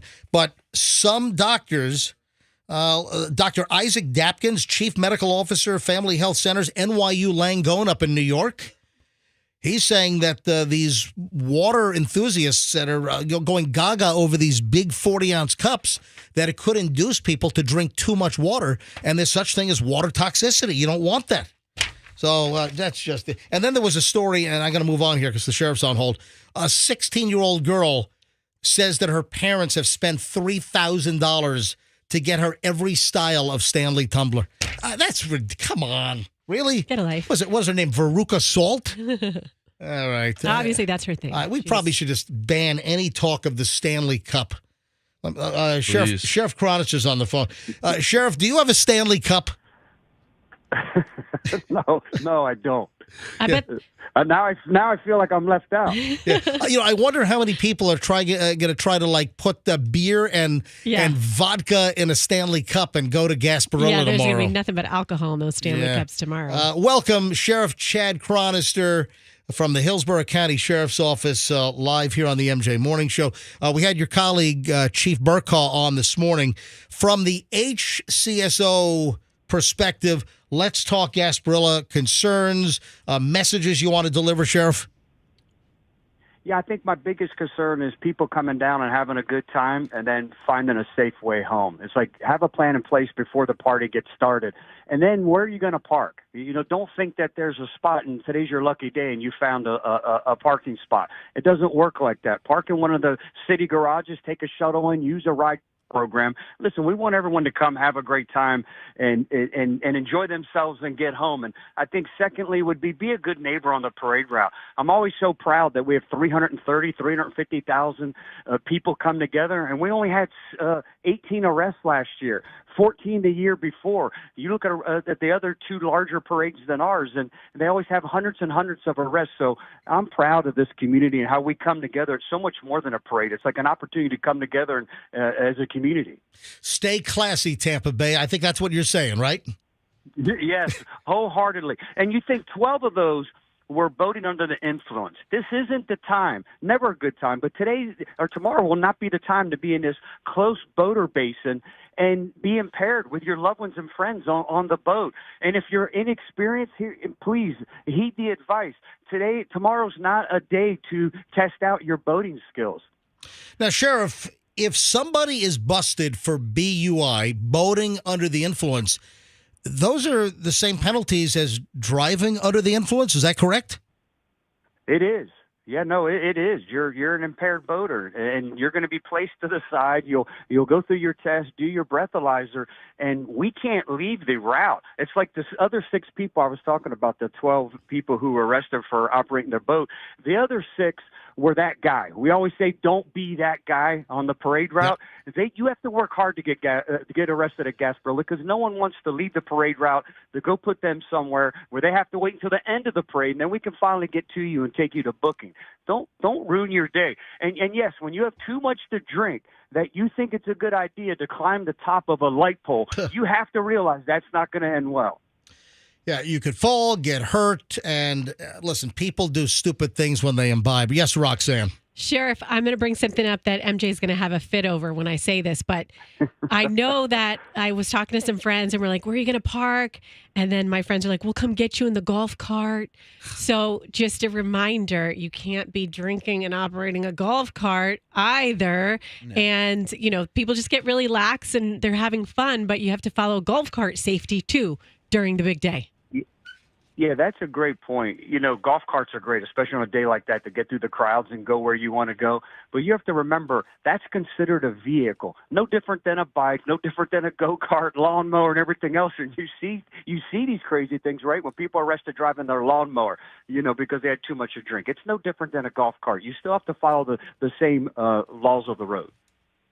Good to know. People don't realize that right. You can get and I see the mommies in my neighborhood. Roxanne's bringing up the golf cart issue because Sheriff, it drives me nuts. And, luckily the kids were not seriously hurt, but I am incensed when I see like fathers, mothers driving these golf carts along West Shore. They're crossing over Lois. I've seen them on Dale Mabry, little kids hanging off the back. I'm like, are you insane? Your golf cart is going to have no chance against getting hit by a truck or, a 4,500-pound car. And I see it all the time. But I'll see mommies cruising through the neighborhood on a golf cart where I live, and they're holding wine glasses while they're driving the golf cart. You can't do that. No, you see them with their Yeti cups. It doesn't make a difference. It's the same thing. And it's designed for 4, maybe 6 people, not 15. Right. It's not safe. And you see it and they think, well, I'm in a golf cart. No, like you both are saying, it becomes more dangerous. It's not going to fare well against the car. Before we let you roll, how many total Hillsborough County deputy sheriffs will be doing safety and policing on the route? Yeah, it's a ton, and we solicit help from all over the state, between the undercovers up in the air, yep. all of our K-9 units, yep. And then all the deputies along the parade route. The Marine unit, like I said, we will ask for help. We'll deputize people from all over the state. We'll have the briefing tomorrow. It's a heavy lift. Luckily we work very well with the city of Tampa, our state and federal partners that will come in and also give us a lot of assistance. And again, this community benefits from that collaborative effort. Well, hopefully all law enforcement stays safe. Hopefully all the parade goers stay safe. And again, law enforcement, local, TPD, HCSO, all the other agencies, other counties, other police departments assist. Again, federal authorities, state authorities, FDLE, FWC. So, listen, they want to keep this a safe event. Gasparilla is supposed to be fun, so everyone just be safe. Sheriff Cronnister, thanks for joining us on the MJ Morning Show again, and have fun at the parade tomorrow. Always great talking with you guys. Happy Gasparilla. Thank you. All right.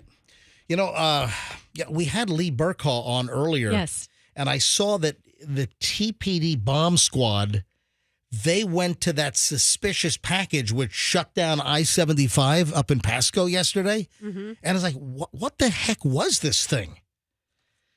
I-75 opened back after being closed. They opened up one of the sides first. What did they closed both sides, and there was a suspicious package that they thought could be an explosive device. Oh God! That's just bizarre. But the TPD bomb squad was called in to investigate. They removed the item from the area. Then I-75 opened back up yesterday. And that happened during the show. It was toward the end of the show. And then the last thing that I saw was that the device was going to be tested by explosives experts with the state of Florida. And the interstate was shut down between Blanton Road and Overpass Road near San Antonio and Dade City. And north and south were both closed. I think they opened up they opened up one of the sides first, but then it was only fully open just before 11 a.m. I mean, I don't know who would think, we're just going to drop a bomb on the side of the road. I don't know what I ought to send a text maybe to Chief Burkhaw and see if he has any update on what the hell this device was. What was, you just don't think about some mad bomber. I'm going to blow up the shoulder on I-75. Just weird is what it is. Hey, you want to hear something that apparently is a thing? And I had no idea.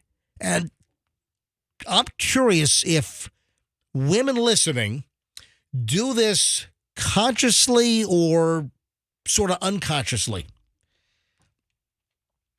Apparently, women, when they take an Uber, will sit right behind the driver. Really? Did you know this? I'm picturing myself. I do not do that. I'm a right side sitter. I'm a right side sitter as well. Yeah, I like sitting on the right if I'm in an Uber. But a woman shot a video on social media, and this video's gone viral. And in the video, Kate says that she recently called an Uber for herself. She gets into the car from the street side that she was standing on, so she happened to get in and sit right behind the Uber driver. The driver, who was male, around 30 years old, is what she said, says, excuse me, ma'am, can I ask you a question? Why do women always sit behind the driver? So the Uber driver apparently recognized that this is a thing and that women mostly sit right behind the driver in an Uber. Is it a safety thing?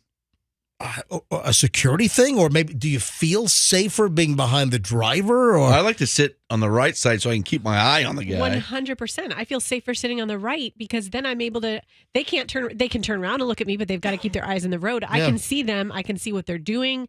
I can see like a quarter of their face. So Kate replies to the Uber driver, I don't know. I just got in and that's where I naturally sat because of the side she got in on. She said, I did not intentionally sit behind you.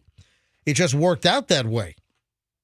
But the driver apparently recognizes that people think that the safest seat is right behind the driver because in And apparently this is part of the mindset that some people, and I guess women, that in an accident, the driver is more likely to react to protect themselves. So if you're behind the driver, you kind of get like like a hand-me-down protection? Maybe. Yeah. I never thought of it that way. Yeah, well, so this is, quite the discussion out there. Hey, if anyone's got any thoughts on this, I'll grab a call or two. 800-990-1047. 800-990-1047. Any women listening?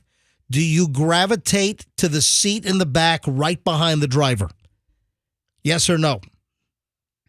800-990-1047. Or if you're an Uber driver who sees patterns like this. Well, guess what? We got Robert already on hold from Sarasota. Robert has over 8,000 rides. Wow. On Uber. Yes. Robert, welcome to the MJ Morning Show. Hi. Hey, good morning. Listen all the time. Thanks. Nice show. Good guys.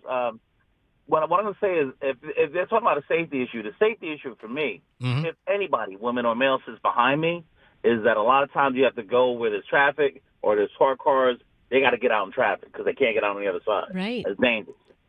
Now, I haven't noticed that women gravitate to the passenger side that's behind the driver, and it could be 50-50, just like people wanting to sit in the front seat. So, I don't know. I don't, videotape my rides, which I'm going to start doing because it seems like you have to record them, because if not, you could be in for a lot of trouble, especially with women. You have to be careful. So, yeah, I haven't noticed that at all. Not in my drive, not in my ride. And listen, with 8,000 rides, that's, you would know. That's a lot that you have not noticed a discernible pattern of women sitting right behind the driver. Look, I think that your data is very valid, Robert. Thank you. I appreciate it. All right, thank you, buddy. Be safe out there, and thanks for listening to the MJ Morning Show. John is in St. Pete, so John is a male. Hey, John, welcome to the MJ Morning Show. Hey, good morning, MJ. Hey, I don't know if there's a difference between Lyft and Uber drivers, but I drive for Lyft, and 90% of the ladies that get in my car sit in the passenger rear seat. Never, very, very seldom do they ever sit behind me, and I really don't like anybody sitting directly behind me. But yeah, that's me. I mean, do you think you're going to get like choked out or like ice picked like Morty the Wig Guy or something, or what? No, I always envision the God. I don't know if it's the Godfather, where they throw a rope around the one guy that's sitting in the It's Goodfellas. passenger seat, and then he kicks the windshield out. Yeah. I don't know if it's the Godfather, but you know what? Oh yeah. I think it was one of the Godfathers. Yeah. All right, buddy. Hey, thanks, John. Appreciate it. Here's Lacey. Lacey is in Newport Richie. Lacey, you're on the MJ Morning Show. Hi, Lacey. Good morning. Hi. Yeah, no, I always sit behind the driver, because if they start taking the wrong turn, like they're not going the way they're supposed to, then I can protect myself, grab the driver, choke them, whatever, we crash, I don't care. But at Wait a least minute. So, what do you carry, piano wire in your purse? don't tell anyone. I love it. Thank you, Lacey. I love a caller that plays along. Phil is in All right, last call on this. I don't want to get too late. Phil in Clearwater on the MJ Morning Show. Hi, Phil. Hey, good morning. Hey, I think it's because women have shorter legs, and so they sit behind the driver.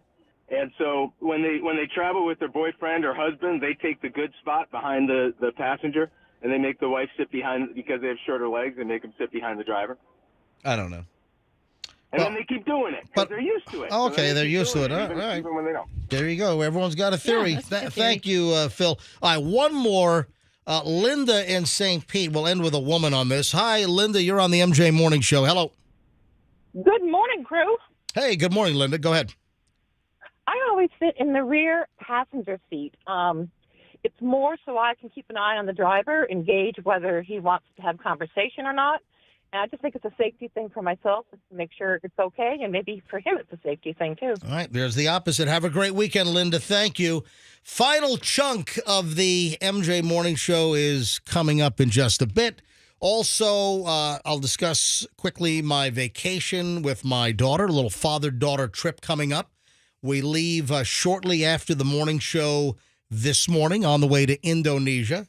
So I would highly recommend you give me a follow on Instagram to see what's going on with us scuba diving in Indonesia.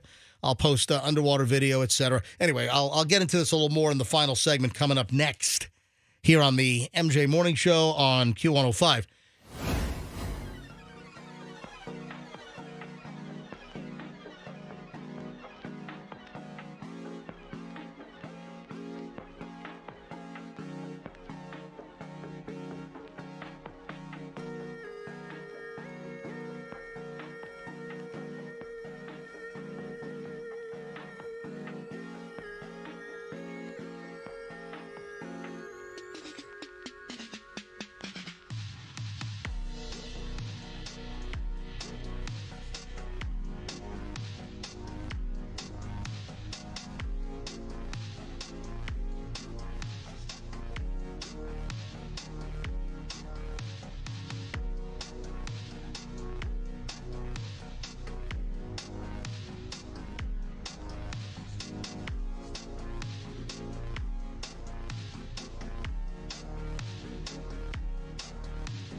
And the crew here. Fester hasn't been here yesterday or today. He's doing the RV thing, selling RVs down at Fort Myers. We'll all be back together shortly. I am headed out right after the show today. Chloe and I are heading to Raja Ampat, or Roger's Armpit, as Roxanne has coined for some reason. It's a long flight, man. Do you get antsy on long flights? I do. I get restless. I get knocked out. I get tranquilized like B.A. Baracus on the A-Team. Yeah, but then you wake up and you're wide awake for hours. I'm kidding. I don't mind flying. The one thing, though, that is problematic is the airline that I'm flying, EVA Air. Yeah, you're going to get stuck there, dude. Well, the pilots are apparently about to go on strike as I'm coming home. Yeah. Roxanne, you didn't know this? I heard you talk about that. It's crazy. Yeah, so... what are you going to do? What's your backup plan? Well, I'm going to... move there. Michelle's going to be ready to book a different way back, and I'll have to shell out money to get home. Are you going to be worried about this the whole trip? No. It's going to be lingering over your head? Listen, it's the Chinese New Year. It's the Lunar New Year, and I don't think that EVA Air, which is a very highly rated Taiwanese airline, and, we're flying from the U.S. to Taipei. Then we get on a flight from Taipei to Jakarta. And then we fly another airline from Jakarta to Sarong. And then we get on a ferry for a couple hours to go to the island of Waisai in Raja Ampat. And that's where we're going to be for a couple of weeks. It's the return trip. The pilots apparently have voted to go on strike beginning like February 7th. But there's still time for the airline and the pilots union to come to an agreement. If not, my lovely wife, Michelle, is working on the return on different airlines. She's got like 3 or 4 different airlines that'll work. But, I'm going to have to shell out the money and then wait for a refund for Chloe and my ticket from EVA Air. But listen, fingers are crossed. I want to be, I guess, optimistic that they'll settle it, that they don't want to strike. I think the airline's against the wall. The pilots want more money, better concessions, whatever. I think they're going to settle it. If not, I'm going to have to find a different way home because I'm back, Monday right after the Super Bowl is when I'm back. So come hell or high water, I will be here. I might be on a different airline coming home. So we will see. I recommend that you give me a follow on Instagram. If you don't follow me, I'm at Certified MJ Radio. Certified MJ Radio. And I'm going to shoot underwater video with my GoPro, post clips online. Plus, listen, we're going to a remote island in Indonesia. It's like going to be a 36-hour trip to get there. We leave Tampa this afternoon shortly after the morning show. Mm-hmm. We don't arrive on our island until Monday morning at like 11 a.m. Whoa. Yeah, we leave today. We don't get there. We lose a whole day when we cross the international date line, but still, it's a long-ass trip is what it is. It is. Yeah. MJ, I have a question. Yes, and you have Froggy. to tell the truth. Okay. Truth booth right now. Yeah. Promise? Yeah. How much does the trip cost? Yeah, you constantly ask people how much things Yeah, cost. come That's on, all you let's ever do know. is like, I how want much to it costs, know. who paid for A it. diving trip to Indonesia? It's not terrible. I'm going to guess. What? $50,000. No, are you crazy? No? No, not even close to that. Probably 25 grand. Not even, no, that is way too high. It's a 20 grand. What are you trying to cheap out on this? No, I'm not cheap. Listen, I'm going to Indonesia where like I think the median annual income is like 3 shells and $1.50. So, I mean, a Disney cruise is like 10 grand, isn't it? it's, dude. What is it? It's not that. I'm not going to tell you exactly how much it costs. Oh, somebody want to keep a little secret. Little financial privacy going on there. Don't worry, I'll steal his phone and I'll get the info and I'll post it on Instagram later. Yeah, you go ahead and do that. 9:35 at the MJ Morning Show. Hey, speaking of money, Roxanne. MJ. Are you ready for a $1,000 emergency expense? Me? Yeah. If you had an emergency pop up, do you have $1,000 to cover the emergency? Yeah, I hope so. Yeah. I think she'd be all right. All right. Froggy, you? No. I'll be dead. The reason why I bring this up, new numbers are out. Bankrate, which is that financial analysis website, they say only 44% of Americans are prepared for a $1,000 emergency expense. Look what you just did. We segued from a don't ask me about my trip cost to a personal financial question for both Froggy and myself. Yes. We saw that. I'm just a freaking hypocrite, aren't I? I don't want to hear this. $1,000 emergency expense. Only 44% of Americans are prepared. So that means that 56% are not. That's quite horrifying. It is. If you need $1,000 for an emergency expense that pops up, 56% of Americans don't have it. Like you just lose an arm. You need to buy $1,000 tourniquet. $1,000 new arm. Oh, $1,000. Oh, man, that sucks. Yeah. So I have this little cough. And you'll hear me go. Oh, it's so annoying. I can't stand it. When I go, I'm trying to hold the cough in. Is it ever going to go away? Yeah. You know what? I get this like once every 5 years. Oh. You get a little cold, and then it's just like the residual dry cough. And, hopefully it's gone soon. But one thing that I will not take is cough medication because I'm same. It doesn't work. No, it doesn't work for me. Cough medicine is the biggest scam racket on the planet. Ruse 'em at twos. It is. I mean, do a Google on it. Google does cough medicine. Go ahead. Just type this in. Tell me the first things that come up. Type in, does cough medicine work? And you'll get a whole bunch of stories from valid medical-related websites that there's no medical or scientific proof that any of these cough suppressants work. Now, if you get all drugged up and you're all, floating on, some drug stupor on, tons of codeine, maybe that'll relax but what happens when you type that in? When you type it in, it says a review of studies found no proof that common over-the-counter drugs help your cough. Yeah. Can I tell you what happened last time I tried to take some Benadryl? Do you remember? I was so desperate. Yeah, you wound up. You were found naked running down Dale Mabry near Waters. Worse. I remember that. And then you punched you punched a bus driver from Heartline in the face. And then you peed all over the backseat of a Hillsborough County Sheriff's vehicle.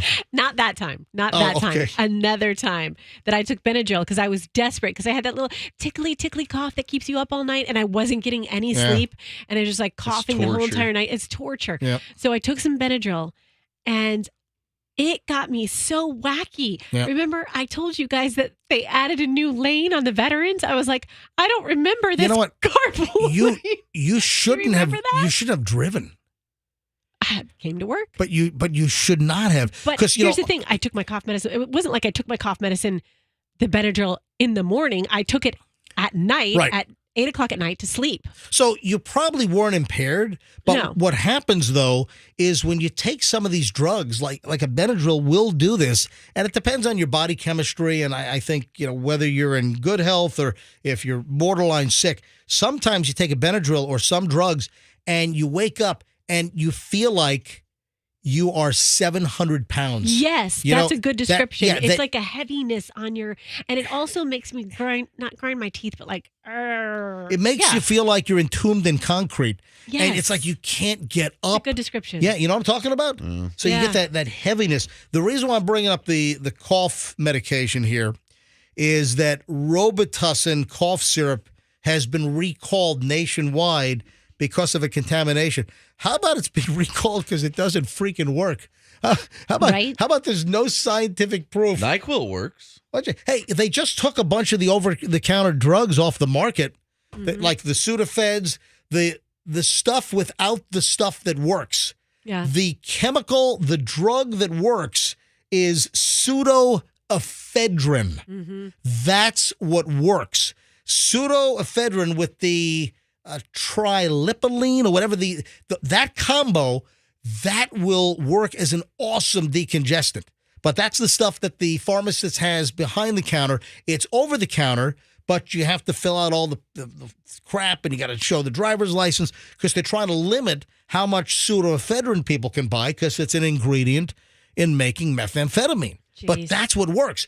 But the point is that finally the FDA, this was last year, they said that none of this group of over-the-counter decongestants work, and they were all taken off the market. Major brands, billions in sales, off the market because they don't work. So when is the FDA going to come out and say the cough medicines, they don't work? Yeah. So Robitussin is recalling a ton of stuff because of a microbial contamination. Not because it doesn't work. So the stuff that doesn't work, it's not going to stop your cough, but it could even get you even more sick with a microbial contamination. The tainted products in question are Robitussin Honey CF Max day and nighttime, used to alleviate, cold, flu, hay fever, respiratory allergies, blah, blah, blah. Yeah, according to the FDA, the use of these contaminated products could result in severe or life-threatening adverse events in immunocompromised individuals. Potentially fatal complications include fungemia, the presence of fungus or yeasts in blood disseminated with fungal infection. Ooh. Fungemia. Sounds like an Italian curse word. No, it sounds like that ABBA song. Fungemia. Fungemia. No, that's not ABBA. Oh, I was That's doing Queen. That's Queen. Oh, okay. That's Bohemian Rhapsody. Uh-huh. Yeah. Anyway, so Robitussin. Hey, But- MJ, yeah. I just got a message from my sister. I think you might cancel your trip. You ought to. Yeah, why is that? They're stonefish that swim in tropical Indo-Pacific water. She Yeah. just sent me a picture of it. You familiar with these? Yes, I've been there, seen them, done that. Stonefish. Yes. Venomous marine fish classified in this. Yes. Yeah, if you see those, you're supposed to grab them. With your face. Yeah.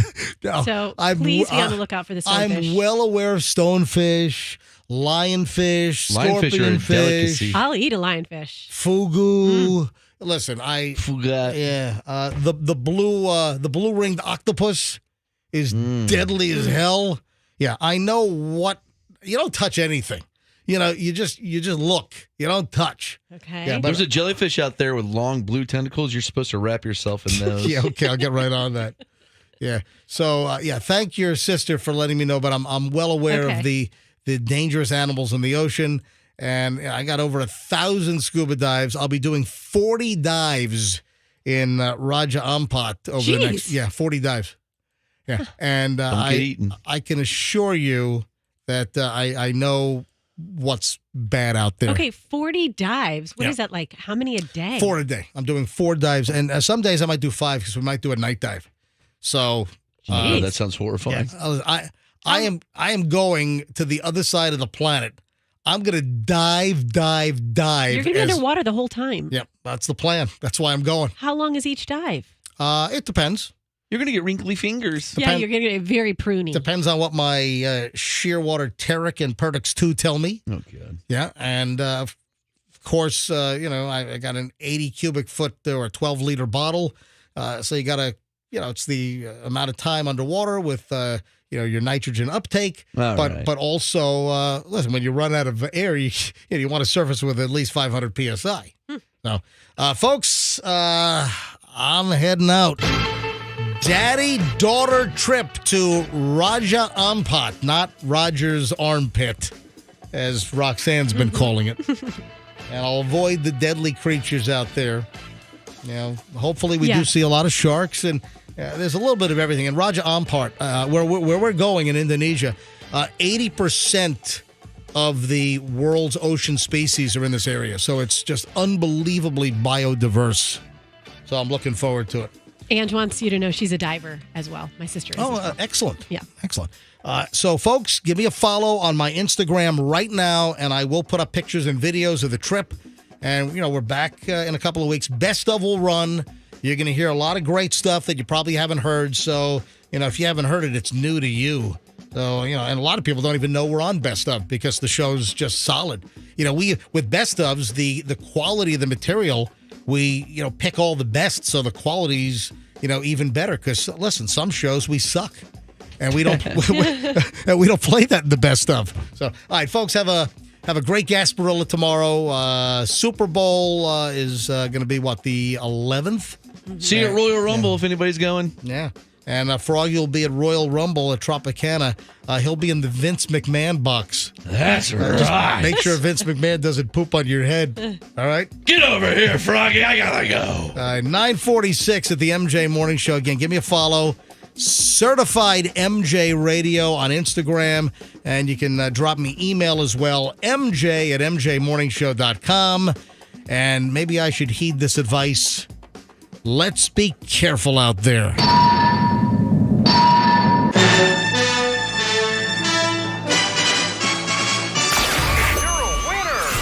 The Q105 app is